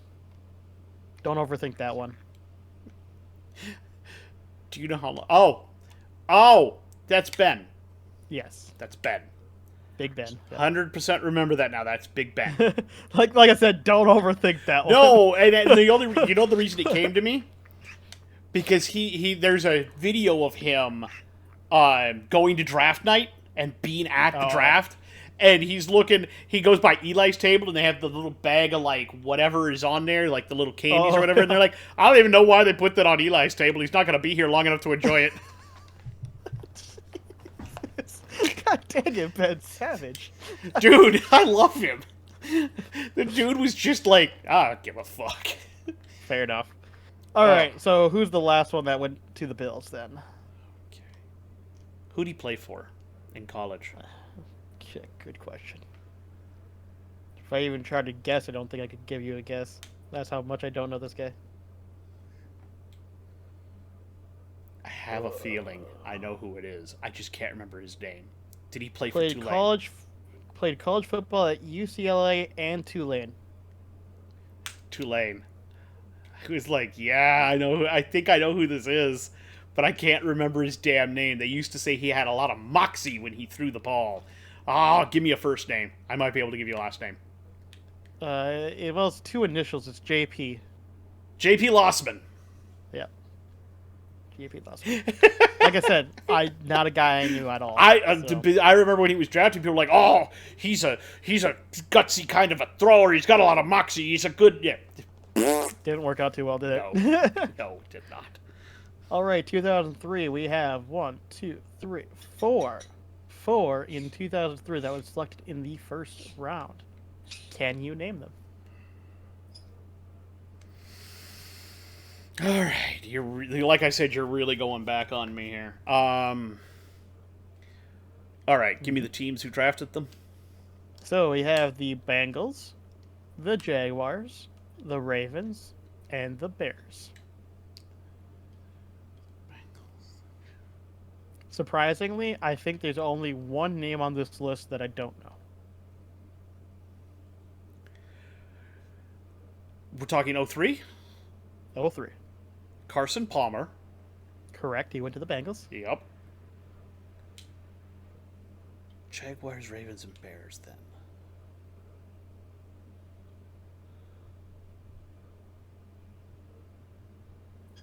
Okay. Because Palmer was the really big fish that year. I think he went like first overall. Yes. I'll tell you the one for the Jaguars. I know him personally more as a coach Byron Leftwich. than a player. And you said the Jets and the Bears? The Ravens and the Bears. The Ravens and the Bears. Okay. Oh, God. Who's the kid from fucking Cal? Baller. Kyle Bowler. Yep, Kyle Buller.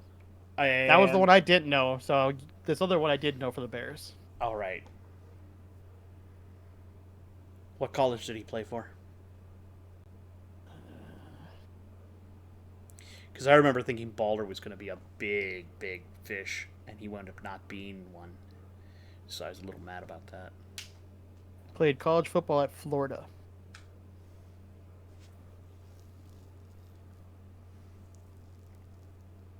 I'm going to shoot myself when I hear who this is, aren't I? You should know who this is, yes.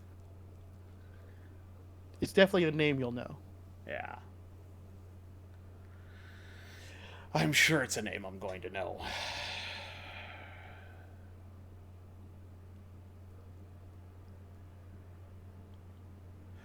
Rex Grossman.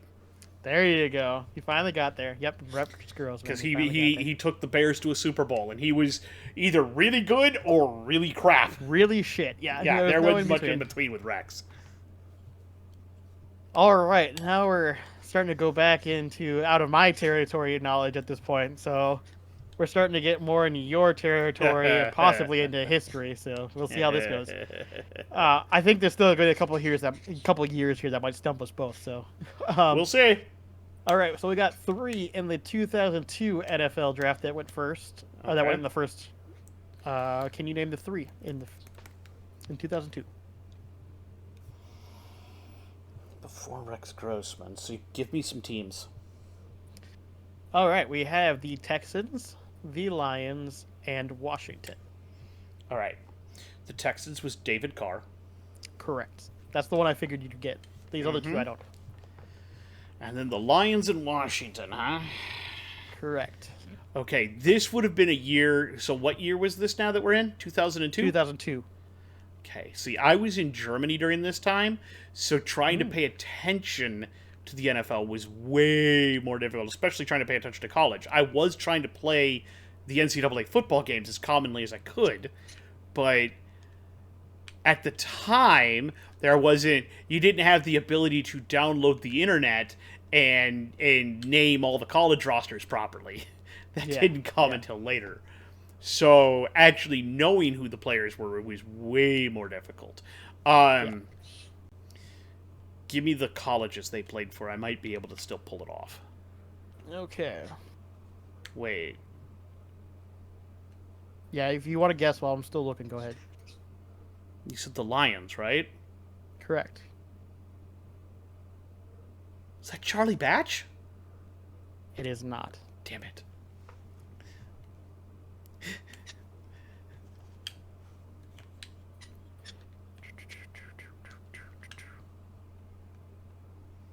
I'm sure there's a Lion fan right now screaming at the screen.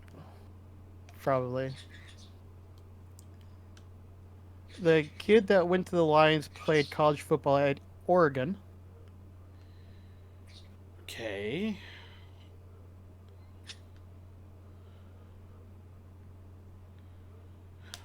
Joey Harrington. Correct. You got there.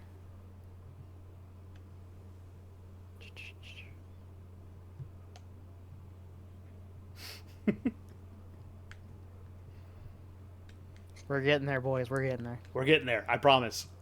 And the kid that was drafted by Washington played college football for Tulane.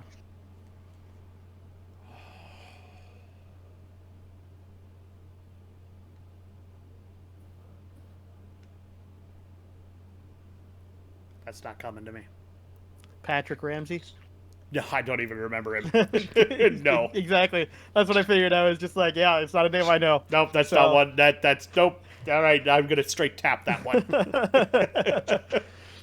So far, that's only 2 though, so that's not yeah, bad. I'm doing pretty good. All right. We only have 1 in 2001. I'm sure you'll get it if you think about it hard enough. Who drafted him? The Falcons. Vic. That's the Vic Exactly. draft. I've been waiting for that one to come up, and I'm like, okay. I know it's coming. I know it's coming. It's coming. It's coming. Now, funnily enough, in 2000 there was also only one. Can you name who he was? Who drafted him? And I probably can. The Jets.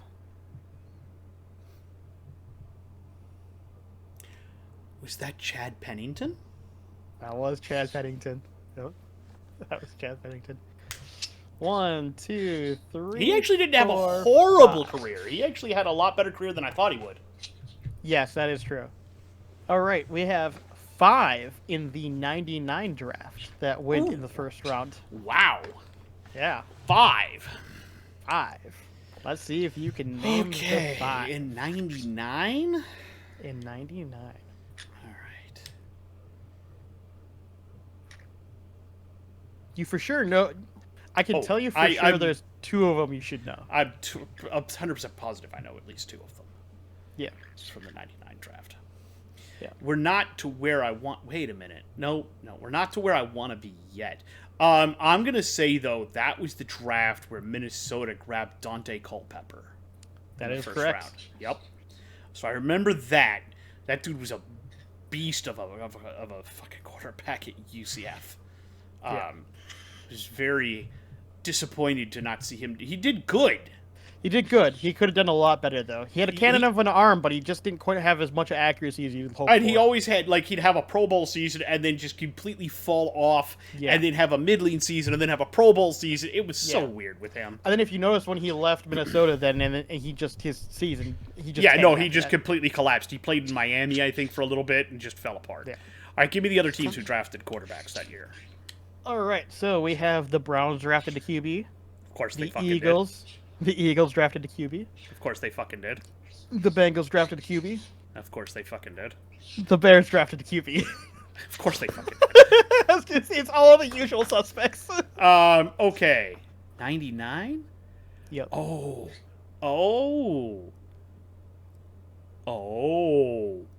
The Eagles. Did the Eagles take a kid out of Syracuse?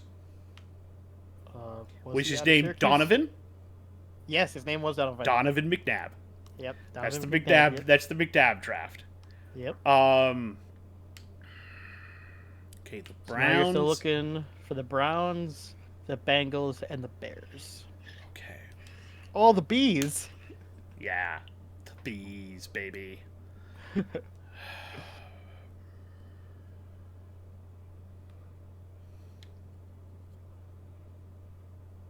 don't think that was that draft. I think that's the 97 draft they took him.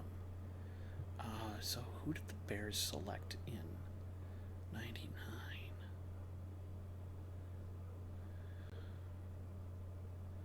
And who did the Bengals take? I think, was that... Okay, did the Browns... the Browns took a kid out of Kentucky. His name is Tim Couch. Apologies, your voice cut out there. Can you repeat your answer? I'm sorry. The Browns took a kid out of Kentucky. His name is Tim Couch. It is. I saw the mouth movements. I'm pretty sure you said Tim Couch, but I want to clarify. No, I absolutely said Tim Couch.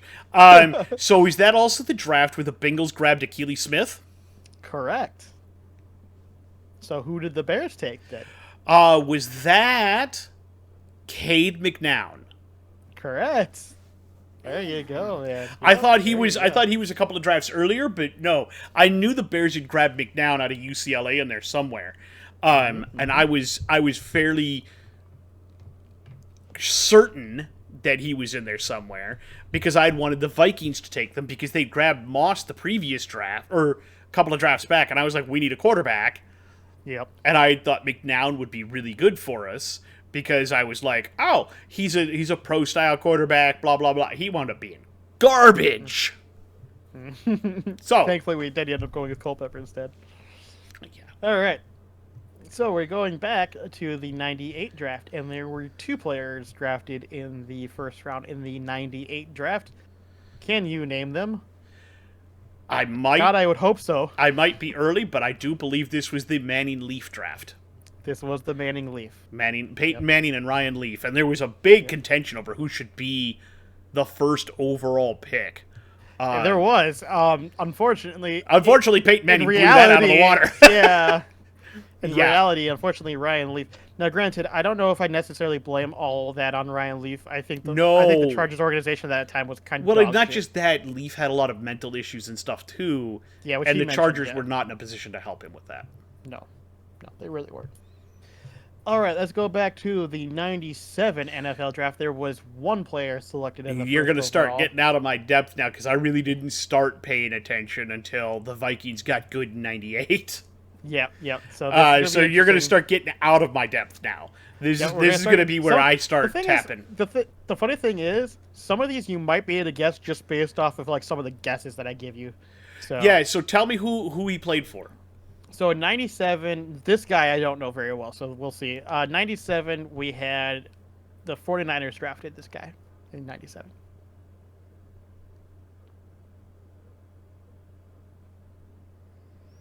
What college did he play for? Good question.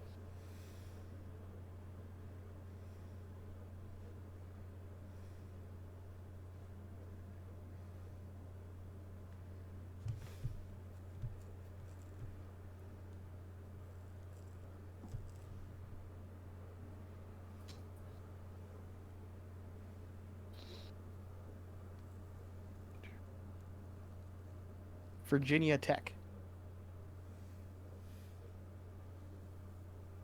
Also played for the Dolphins in '99.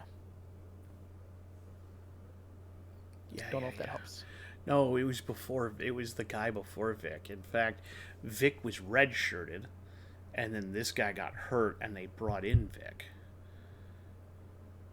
So I think how that went. I don't remember off the top of my head, so I couldn't tell you.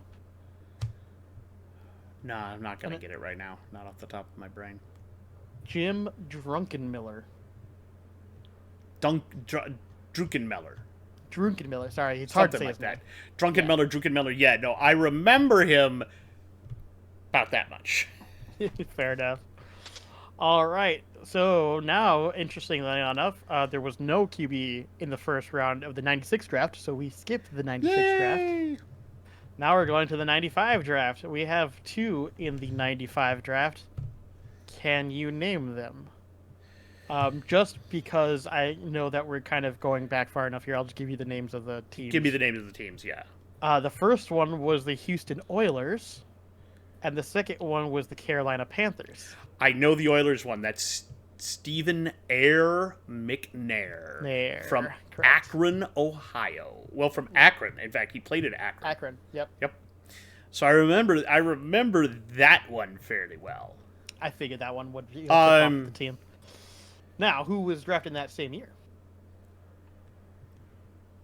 It is a name I'm familiar with, but I don't know it very well.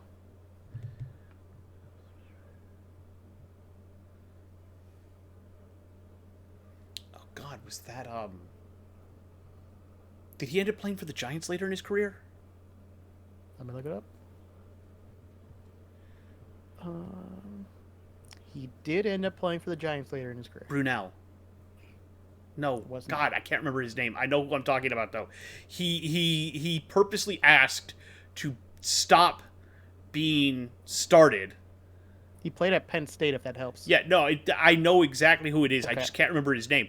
But he asked the Giants to not start, or not the Giants, the Panthers to not start him anymore. So he got demoted out of the starting position of his own free will. He went from the was Panthers traded to the Saints. The Saints, and then because the Panthers, I think, traded him for Delhomme, and then he wound up playing with the Giants, and he wound up actually starting with the Giants and actually doing fairly decently.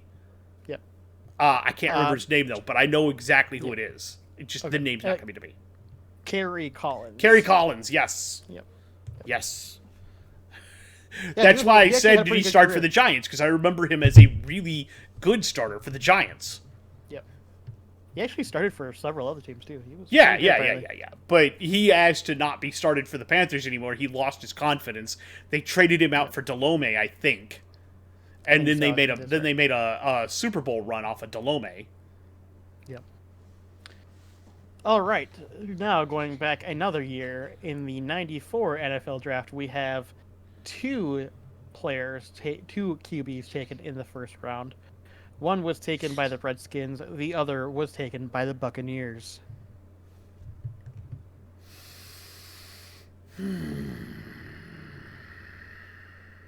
Yeah, you're getting into when I didn't even watch football anymore.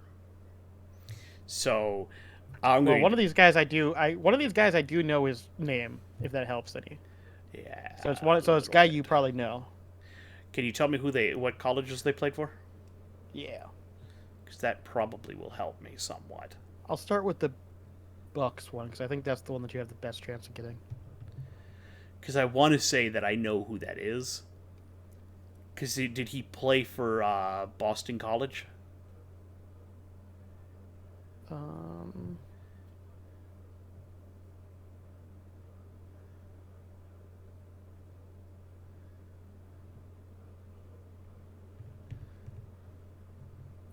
Come on, where is it? But I don't think he was a first rounder. Fresno. So the guy Fresno from again. Buccaneers was out of Fresno. Okay, that's Fresno again. You said He's who and also who? apparently also a head coach right now.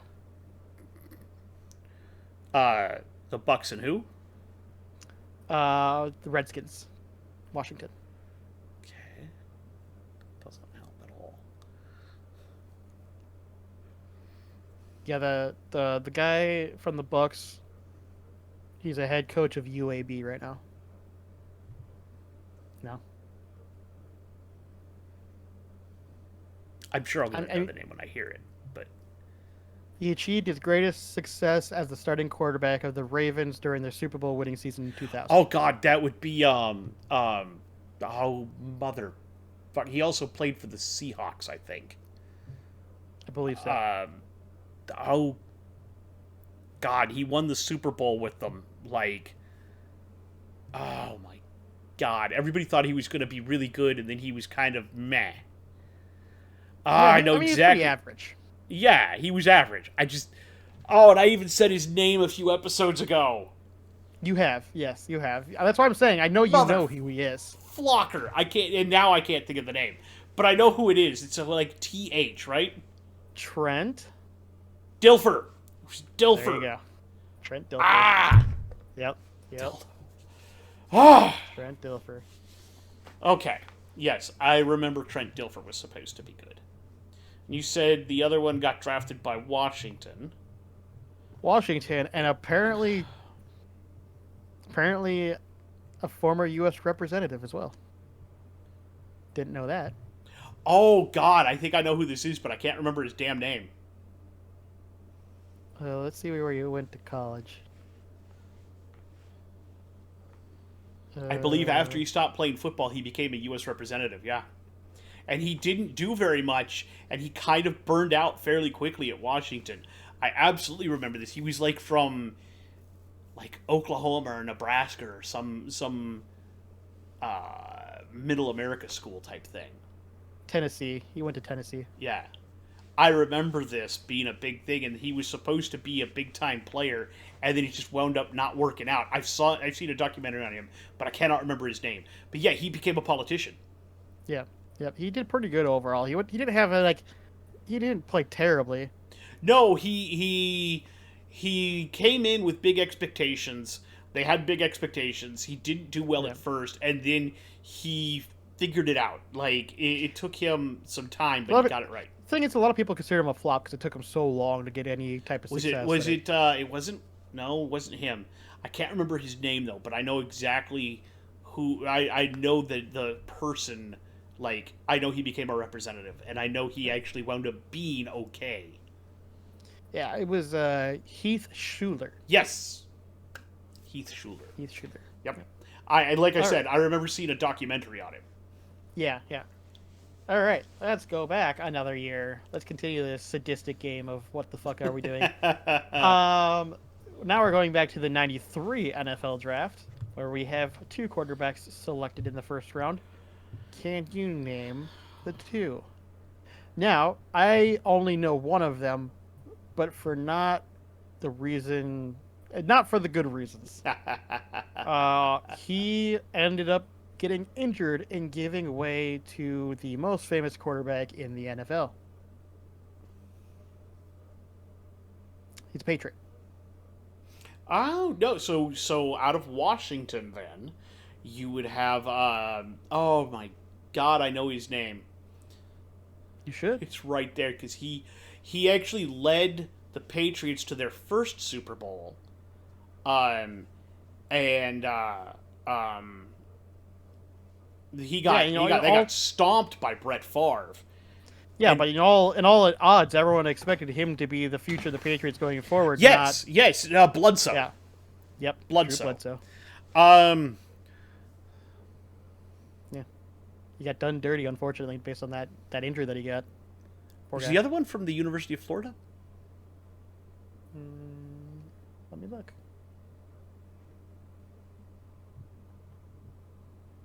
Because I think I know who this is.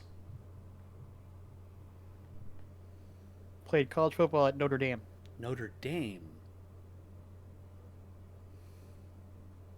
And was selected second overall by the Seattle Seahawks. Boy, did that never not. I don't think that worked out at all. Did he have much success at all? Must not have been a lot of success. Well, in his first season, set the rookie records for passing yards, attempts, and completions. Unable to duplicate his success, however, he was traded after 4 seasons to the Bears. Yeah. So he had a good rookie season, and then everything fell apart after that. I don't remember who that was, though. Rick Mirer. Myrer. Sorry. Yep. Yes. Rick Mirer. Yep. Now I know who that is, but no, I also know that he was considered a bust. Yeah. Yeah. He apparently had 1 season that was good, and then just tanked. All right.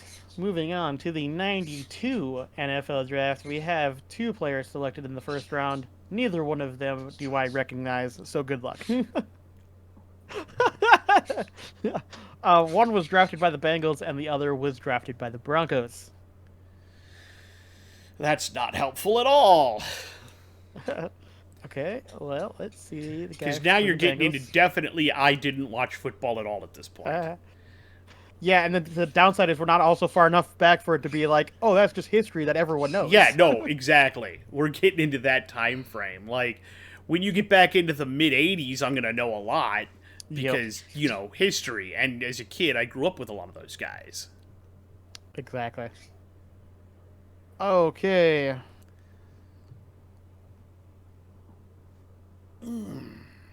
So...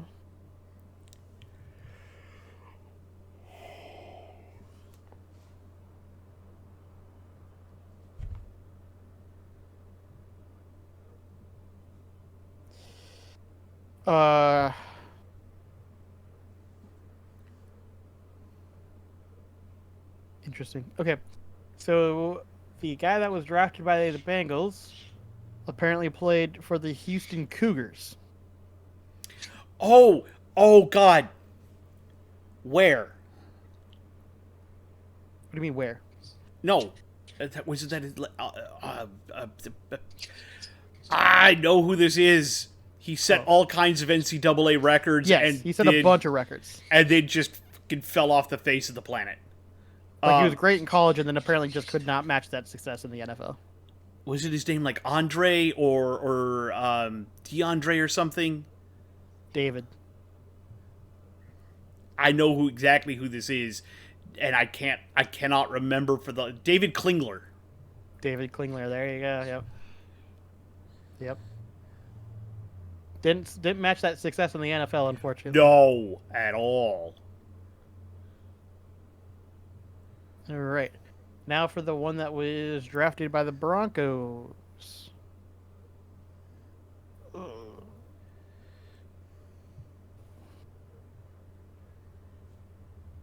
Apparently drafted by the Broncos, but is more known for being a Pittsburgh Steeler. Cordell Stewart. Slash. No. It's not. Oh! Was that Maddox? That was Maddox. There you go. See, we're still getting some of them. We're still getting there. Because Maddox actually resurrected his career in Pittsburgh and then gave way to Big Ben. Correct. Yep. All right, going back to the 91 NFL draft, we have two selected in the first round, two QBs selected in the first round, one of which I know the name of, the other one I do not. Is it a funky name? Oh, well, they're both kind of funky names, but for different reasons, to be fair. One was drafted by the Seattle Seahawks, the other was drafted by the Los Angeles Raiders. Okay. Yeah, we're going back to when they were actually the LA Raiders. Yeah, no. So was one of them Rich Gannon? No. Okay. Trying to remember who else the Raiders had. Well, they also had Jeff George for a bit, but I don't think he was drafted by them at this point. I think George is a couple of drafts before this.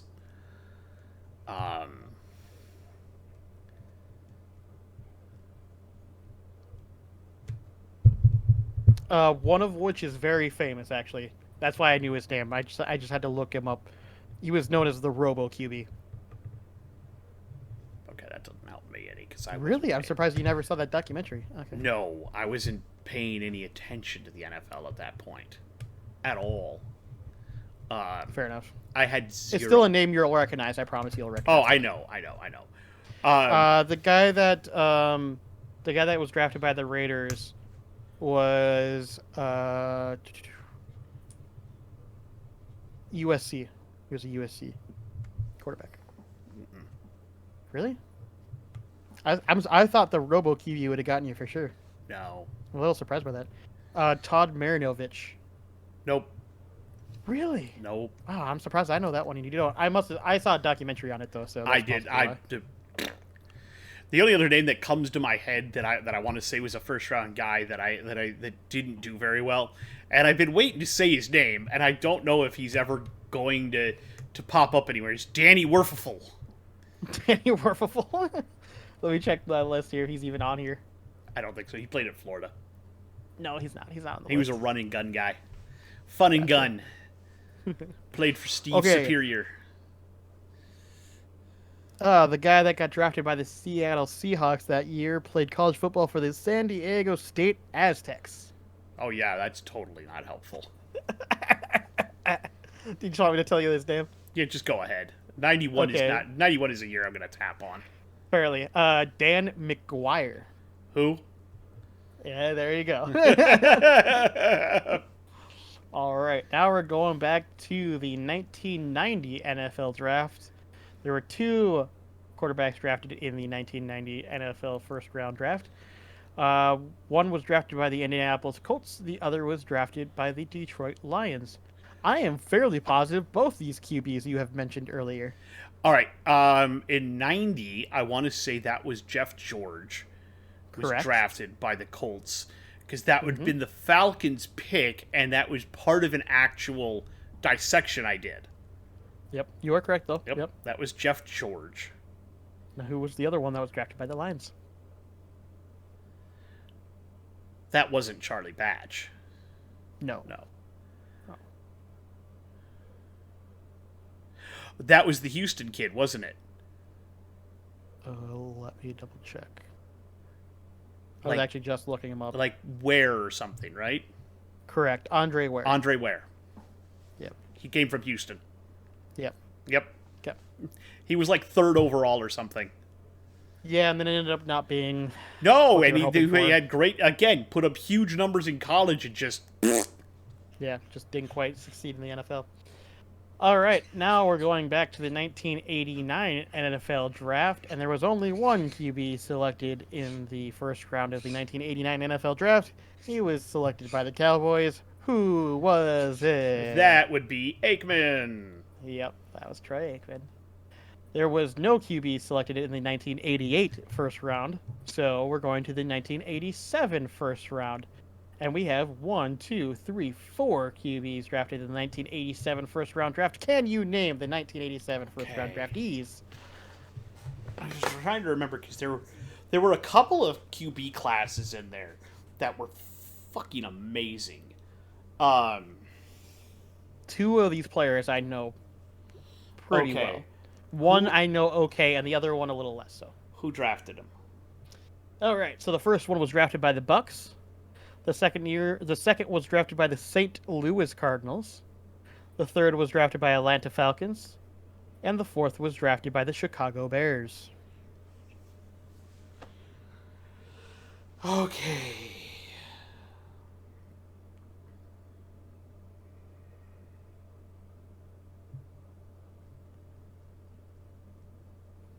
Oh. Oh. The Bucks one didn't have success in Tampa. He had to go elsewhere, didn't he? If I recall, he had more success elsewhere, correct? Did he play for BYU?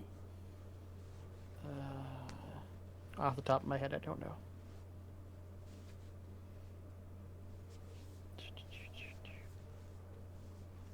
No, he played college football for the Miami Hurricanes. Oh, shit. I thought it was Steve Young.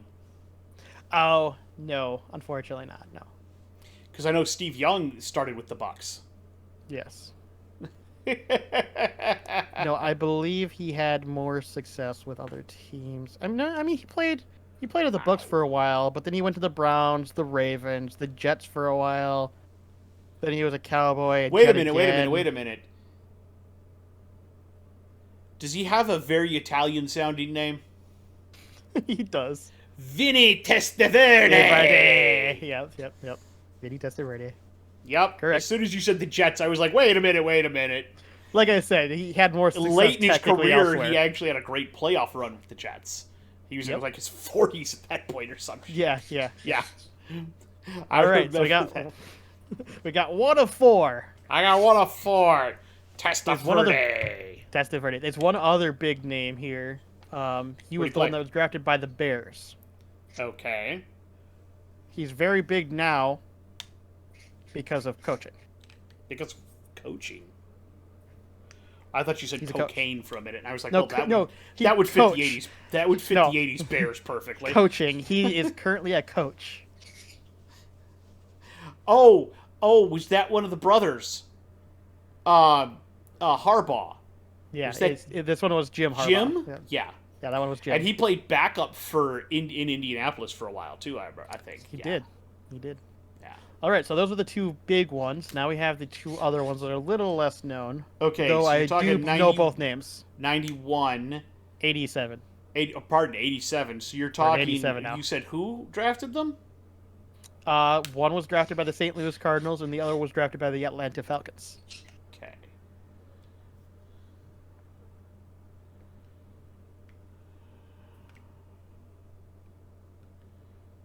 The Cardinals had a guy. No, that would be too early for them. The St. Louis Cardinals, you said? St. Louis Cardinals. I'm pulling up where he went to college. Give me a second. Wait. Mm-hmm. No. I don't think so. I don't think... No, that's too early.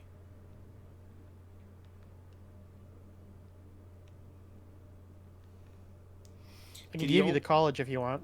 Did he play exclusively for the Cardinals his entire career? Hold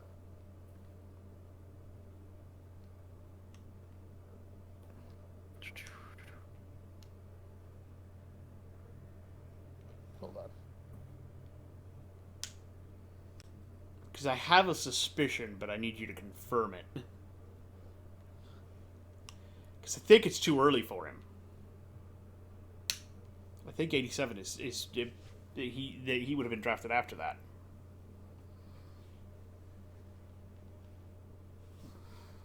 No, actually. In fact, he spent most of his career with the Seahawks. Okay, that's not who I thought it was then.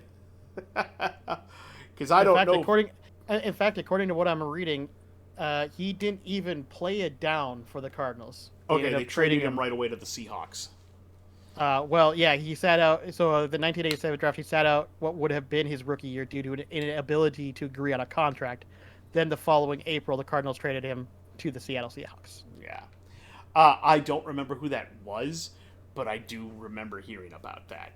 And that was Kelly Stouffer. Yeah. And like he I wound said, up a not name I nearly know, being but... as good as he wanted to be. No, I mean he was good, but he wasn't.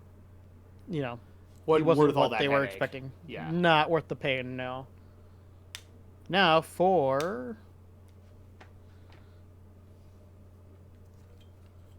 uh, You said 87, right?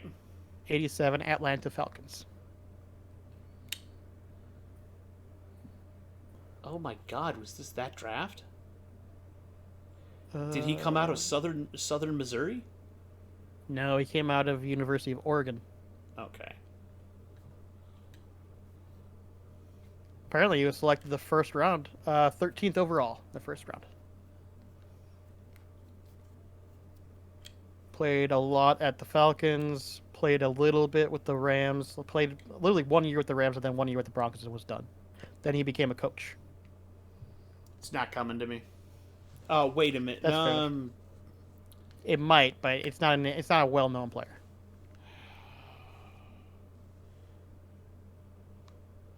Chandler. No, No? Okay. no, it was Chris Miller. Chris Miller. I was thinking Chris Chandler. Yeah, like I said, somebody I knew, but not No, that's not well. even a name I remember at all. No. So 90, no, sorry, we were out. Wasn't there one more? No, we got Testaverde, Stouffer, Miller, and Harbaugh. It was just the four. Yep, Harbaugh. Yep. Already forgot about it. Wow, jeez. Okay, now we're going back 1 year to the 1986 NFL Draft. We have two quarterbacks that were drafted in the first round. Can you name them? One was drafted by the Houston Oilers. The other was drafted by the Detroit Lions. So I'm going to say the Oilers would have been Warren Moon. Incorrect. No. Interesting. Because that's about the time that he would have been. It'd have been close, but apparently not this year. Or at least not in the first round. Which is odd. It is. I'm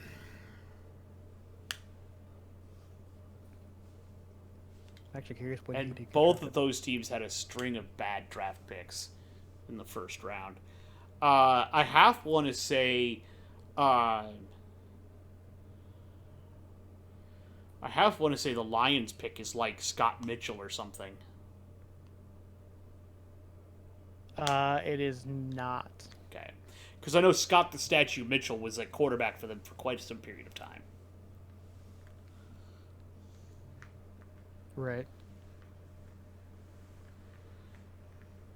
Really? Do you actually recognize either of these names?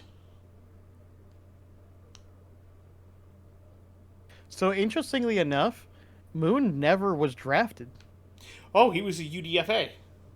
He came in from he had no any interest in the NFL, and he had success with the Edmonton Eskimos In the up in the CFL, and then moved into the NFL. Went to the Houston Oilers straight from there. That's So super strange. right, I'm surprised. How is this not a story I've heard of? Considering how good he was. Yeah, right. Right? Okay, so as far as the question, yes, one of them I do know. Okay. One of them is known, and it is the one that's from the Oilers, of course. Do you know him for a good reason or a bad reason? I mean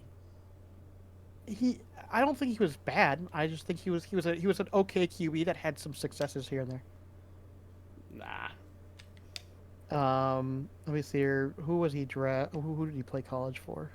Because he also played. So he played for the. He played a lot for the Rams and the Saints and Chargers as well.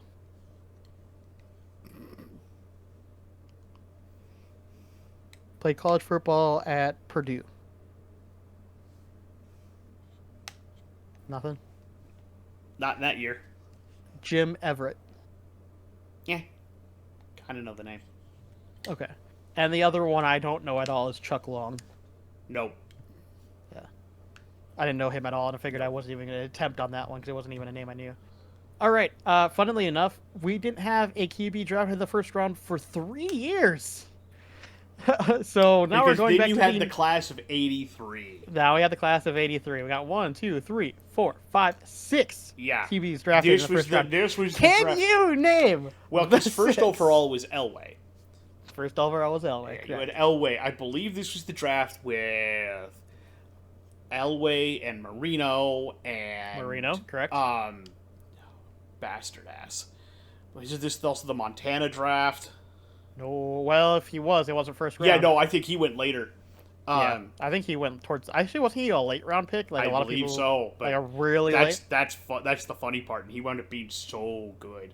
Wasn't he like a 5th rounder or a 6th rounder or some crazy shit? Some crazy shit like that. Yeah. But no, I know this was the Marino draft. The Elway, Marino. And who are the 3 others? Oh, Jesus. Oh no, 4 others. I think you got Elway, Marino. Yeah, you got 4 more still to go. I want to say this was also. A part of me wants to say this is also the Favre draft. And he went to the Falcons. But I don't remember he was first round or second round. That's the whole thing. He was second. I think Favre went in the high second round. I think he went high seconds, and I also think it was actually later. I don't think it was in this year. 83. Yeah, I think it was like 85 or 86. It was 85 or 86, yeah. Yeah, something like that. Because I remember the story was they traded him away from Atlanta because the GM of Atlanta was trying to stop him from drinking up the entire city. Yeah, So they traded him to the one place where the bars all close at 9 o'clock at night. He couldn't get any more booze. I don't know. The funny thing is he went to Wisconsin and they drink more there than anywhere else. No, but Green Bay doesn't. There's nothing in Green Bay. Trust me, leaving Green Bay and finding bars wasn't a problem for that guy. Oh, no, yeah, I know. You. But it's just so funny. I was like, they traded him to the middle of nowhere to get him to stop drinking. Also, he kept throwing interceptions, and it was pissing him off. Oh, Lord. All right. Okay, was Esiason part of that draft? Who? Boomer. No. Boomer wasn't. Boomer wasn't? No, if he was, it was later draft then. Because he was big for the Bills for a long period of time. Yeah. I thought he was an 82 or 81, though. Might have been. He might have been just before this draft. Yep. Oh, God, I'm going to shoot myself. Because I remember this was a huge class.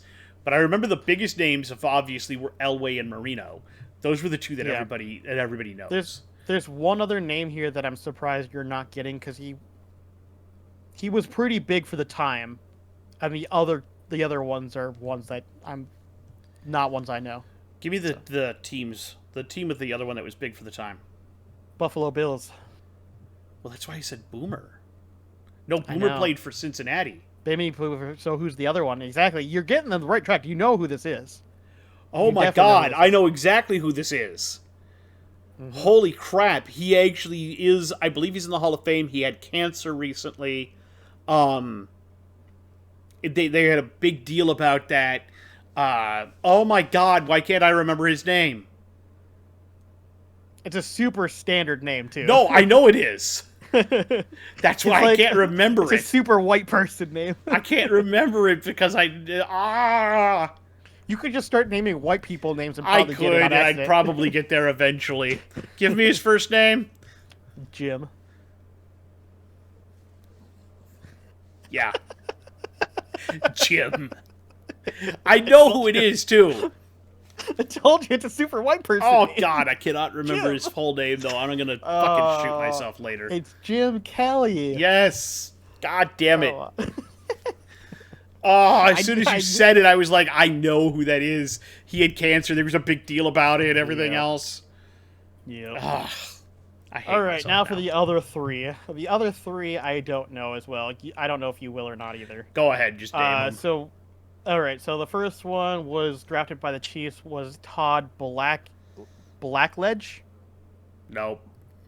The other one was drafted by the Patriots, Tony Eason. Recognize the name at least. Okay. And the other one was drafted by the New York Jets, Ken O'Brien. I actually know that one. Oh, okay. That one actually, I'm like, okay, I know that one. Fair enough. So there we go. That was QBs of Yeah, first and round draft. I think we're only going to get through that one.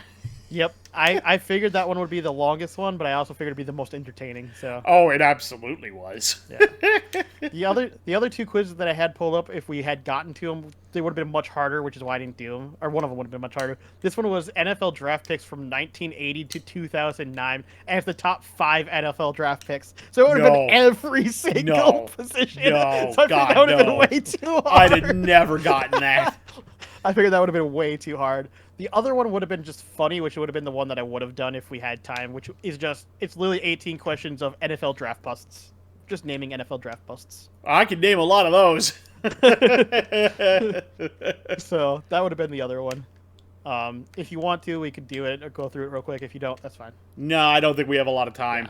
We don't That's have what a I was lot of figuring. time. It's 18 questions, and I figured that there's a chance that we might end up running. Yeah, into it's already something 4 too long. o'clock, so we've been going for a bit. We still have more that we need to get through. So, But I wanted to get through the draft one because I thought that'd be fun. well, that was absolutely fun. And I knew a lot more than I thought I did. And you could did. see it. I Like, was I was saying- like, oh, that's that person. I remember that Yeah, person. honestly, I think there was. I think you only got less than 10 of them were like outright failures where you just didn't know them at all. And I would say you probably got half or a little over half of them without any hints of any kind. So, yeah, I think that was pretty good overall. All right, so we're going to go in and let's see what you think of this. My All right. top 10 Minnesota sports moments. Sports moments. All right. See how many of these you agree with. Number 10. The year is 2017. The Minnesota Lynx dominate Game 5 and blow the Los Angeles Sparks out of the water for their 4th WNBA title in 6 seasons. The final score, 85-76. Yeah, I mean, I can see that being a 10th place because it's like, it's a Minnesota sports thing. It's still hype, but it is the WNBA, and unfortunately, because of that, it does unfortunately lose some points just for the fact that it isn't as watched or as well known. So yeah, I think that makes sense. I agree. Number 9. The year's 2014. Game 7. First round. Minnesota, Colorado. Ping! Nino Niederreiter off the pole into the back of the net scores the OT winner, sending the Wild to the next round over the hated Colorado Avalanche. Yeah, I mean, unfortunately, it was a big win and it was very important at the time, but fortunately, it didn't lead to much more. So No, it did not. good moment, could have been better. Yes, but still that ping will live in Yeah, it was live in your exactly. head. Yeah. All right, 1987. Jack Reardon winds up. He pitches the ball. Willie McGee grounds it to Gary Gaetti, who throws it to Kent Herbeck for the final out. And the Twins win their first ever World Series. Yeah. I'm surprised you don't have that a little higher, but while the moment wasn't as hype, the moment of winning the World Series is what brings that up into that higher, like, 7th spot, right? So I could have seen it higher, but at the same time, because the moment itself was, like, the play itself was just okay, and it was all about winning in the moment for the World Series, I can understand why it's at 7. So, yeah, I agree with that. All right, so number 7. The year is 2011.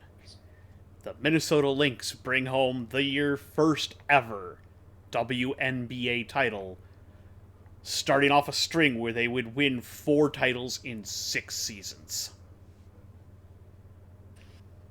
I'd probably swap that one with the World Series personally. I think the World Series win is a little bit bigger in my opinion, but that's just a personal preference. Number 6. The year is 2003. Andrew Brunette hits the game-winning goal in OT past Patrick Waugh at the Colorado Avalanche in what would be Patrick Waugh's final game as Minnesota goes to their first ever playoff series victory. Yeah, that was pretty big. Was that hype enough up there? Yeah. You like that one? Yeah? Yeah. I could see it moved around a little bit, but I guess the general spot's pretty good. So I'll be okay with that. Number 5. The year is 1991. Gene Larkin, not a name anybody really knows, but he hit the walk-off single in the 10th inning to allow Dan Gladden to score from third, and the Twins win their second World Series title. Yeah. Yeah, I've heard more about that one, so I can see how that one could be hype for a lot of people. Unfortunately, I wasn't born yet to see it, so. But, yeah. 2004. First game, first round. Kevin Garnett goes for 30 points and 20 boards over Carmelo Anthony and the Nuggets as KG would drag the Timberwolves to a Western Conference final. Yeah. No, that was pretty big. 1997. Down 22-13 to the Giants in the first round of the playoffs with 1:30 to go in the fourth quarter. The Vikings would come back to win 23-22. Yeah, that was a pretty big one. I agree with that. Number 2, 1991. Game 6. Bottom of the 11th. The hero of Minnesota steps to the plate and cranks one to deep left field. And we'll see ya tomorrow night! Kirby Puckett homers to walk off the game and send the World Series to Game 7. And that was literally the call. And we'll see ya tomorrow night! Yep. Yep. And this last one, I am just going to do the quotes. Stay in bounds! Oh my God! To the 20! To the 10! Touchdown! It's a Minneapolis miracle! That was always fun just because of how crazy he just Oh, Bursic was losing it. When he caught it, and he just goes, "Stay in bounds!" Yep, yep. Oh man, they were all going crazy. That was and Bursic is there. Oh my God! Oh my God! Dude, that was fantastic call. Gotta love Paul Allen and Pete Bursic. Yeah. It's a Minneapolis miracle. Unfortunately, get shit stomped by the Eagles. The next week wasn't exactly on the list. It wasn't very good, but that was still amazing, and to this day, I still think is the top play in Minnesota sports history. And you just know that one fucking corner from the Saints is forever going. I believe he was a safety actually, and he was a rookie. Was it a safety? And he was a rookie. Oh my God, he's gonna regret that moment for the rest of his life. Well. So looking back at that, I think he was trying to avoid interference. He got there too early. And he knew that if he took the direct route, that he'd get there 2 digs before the ball. Yeah. So he was trying to pull off so that he didn't have an interference call. And then wound up getting screwed. Oh, yeah. He ended up running into his own guy, and then that was like, nobody was there to stop him anymore, and it was too late. 100%. That's exactly what happened. Is he was there and he was ready to go, and then he just kind of, oops, and Diggs was gone. Yep. Yeah, I think to me that's one of the best moments in Minnesota history because I'm trying to remember. I think I was at work listening to the game on the radio when that happened. I was at home with at Mom work. and the whole family. We were going nuts. Oh, I'm sure. You're going just bonkers. So, all right. So those are my top 10 Minnesota sports moments. That having been done, I now have the NHL Top 10 Power Rankings. Now, these are viable as of Friday. They do not take into account any games that happen Friday night or Saturday. So, at number 10, you have the New Jersey Devils, who in their last 10 are 4, 4, and 2. Now, they've clinched a playoff spot, and they have 102 points. So, they don't, at this point, if you have injured players or partially injured players, taking them off the ice and resting them and losing some games doesn't really matter to you at this point. You're not going to catch Boston. There's absolutely no way of that. And really, you know who you're going to play the next round anyway. You're going to play Carolina. Everybody knows they're playing Carolina. It's the way it works. Doesn't matter who ends up second, who ends up third, home ice advantage, who cares? Number 9, the Toronto Maple Leafs. This point in time, they were 5, 3, and 2 in their last 10 with 98 points. Okay, look, they're turning it around a little bit, but they still have some holes. They still have some issues. They still don't get up for games. Toronto doesn't start in the first period. And they're going to need to figure that out. Right. By the way, they are now locked into who they are playing, and they're going to play Tampa.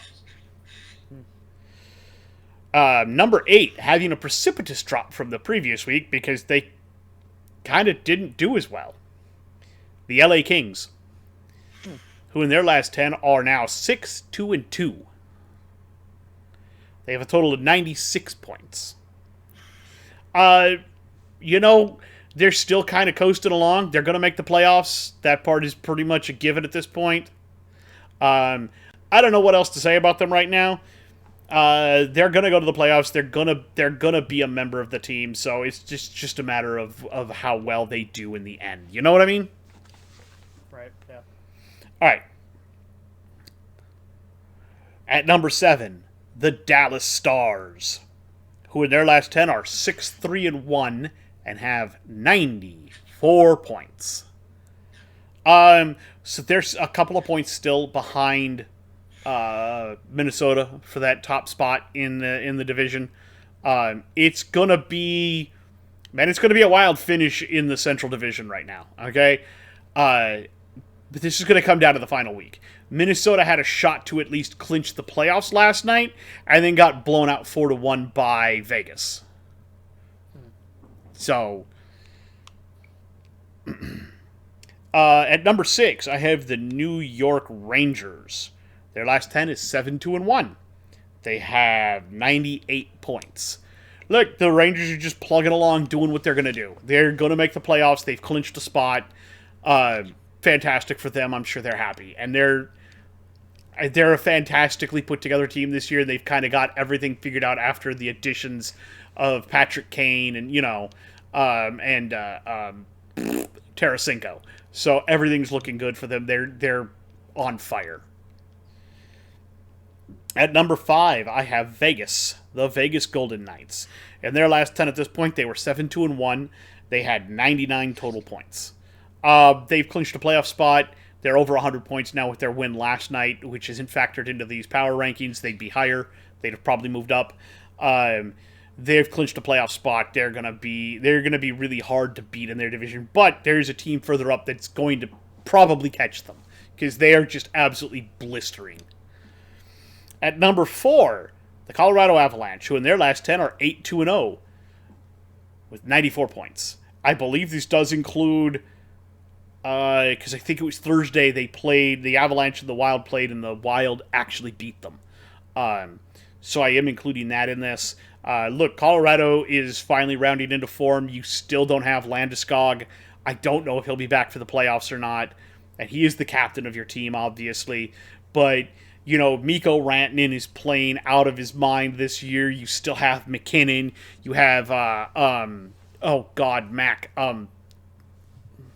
The other Mac. Not McDavid. Anyway, the producer Drew is going to fucking yell at me.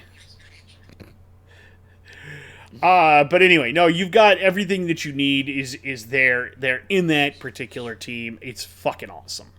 They're gonna be a really tough out. That's why I really want Minnesota to hang on to that top spot out in the Central, because then we don't have to play fucking Colorado in the first round. We can avoid that. Dallas will play Colorado. Gotcha. At number 3, the Minnesota Wild, who in the last 10 at that point were 7-1-2. They have 97 points. That's an absolutely amazing thing to see. Very happy. The Wild they've been really good. Their goaltenders have both been fantastic. They have a weird thing where both of them are over 900 and both of them have a specific amount of wins that you don't often see. So I think it's amazing and I think it's great. At number 2, the Edmonton Oilers. In their last 10, they are 8-1-1. Is he mad? He's always bad. They are 8-1-1. They have 97 points. Connor McDavid is doing Connor McDavid things, and the Oilers have gotten hotter than a firecracker. And if they face off against the number 1 team on this list in the Stanley Cup Finals, that would be something I would love to watch. Draisaitl, Pasternak, Bergeron, McDavid. What's the guy Ekholm, McAvoy. Just the matchups are so interesting. Because number 1 is, of course, the Boston Bruins, who in their last 10 are 8-2-0 and have 121 points. They've clinched the President's Trophy. They've clinched the playoffs. They've clinched the number 1 seed. And I don't even think they're playing their best hockey. It's just dumb. It's just dumb. It is. It's very dumb, and I hate it. I hate it too, but you can't deny it. I mean, I can certainly try. I rejected that reality and substitute my own. Exactly. So, but no, they're playing very well right now. I think it's going to be interesting. I'm looking forward to playoff hockey. I am very looking forward to it. As soon as the brackets are out, I want us to do brackets, and we can see who's right and who's wrong. Yeah, I know. Yeah. It'll be interesting. Yeah. That'll be fun. Oh, yeah. All right. I don't have anything else. Anything else you want to bring up before we end it? The only thing I do want to bring up is we do have a plan. I kind of want to bring this up because I think it's interesting. Okay. Next week, we are going to do the mock draft. The week after that, Chris and I need to settle the score. We need to figure out who is the better sports fan. And there's only one. The answer. There's only one person who can decide this. And you know how I pitched it to her? Oh God! What did you do? Hey, do you want to embarrass me and Chris? Oh God! Because that's exactly what's going to happen. Oh, absolutely. So next week we are going to introduce you to our sister Melissa, who is going to be playing Quizmaster. And she's going to attempt to embarrass the shit out of both of us. Probably will, too. Probably will, too. She's pretty good at it. She's not only good at it, and I also know that your knowledge just in general is going to be more in-depth than mine. So yeah, I kind of... I know I'm going to get shit stomped, but it'll be fun anyways. It'll be fun anyways. Who gives a shit? We're just having fun. That's the point. And it allows us to get Melissa on the show, which is something... It's something we've talked about from the beginning, is just trying to get her in. Okay. And I wouldn't mind putting Mom on the show at some point, too, especially, like if we want to do a Vikings preview or something, because she's a big Vikings fan. If the Vikings ever do anything, like, actually good and intelligent, then maybe we can. Yeah, no, like if the Vikings... Otherwise, there'll be too much swearing, possibly. Well, I was going to say, if the Vikings, like, make the Super Bowl or something, or make the Western Conference Finals at some point, or make the finals before the Super Bowl, maybe the NFC Finals, maybe we could do a watch-along with the whole family, where we're all on camera together and watching the game. Maybe. I don't know how I'd set that up, but... we could figure out something. I'm sure we can figure out something if it ends up coming down to that. I mean, we're talking decades in the future from now. So Probably. All right. All right, so in the meantime, guys, we want everybody to hopefully have a good day if you've liked what we do here. And even if you don't, if you just want to yell at us, go ahead and hit the like and the subscribe. I don't care. Publicity's publicity, bitch. Hit the like, hit the subscribe. Let us know what you think. Even if you think we're stupid, it's okay. We don't give a shit. Until then, have fun, Bearded Nation. Stay awesome. I promise I'm scripting. When we did this call, I am in the process of scripting the next trade dissection. It should come out in the next couple of days. I have all the research done. Everything is done. But until then, be awesome. Peace out.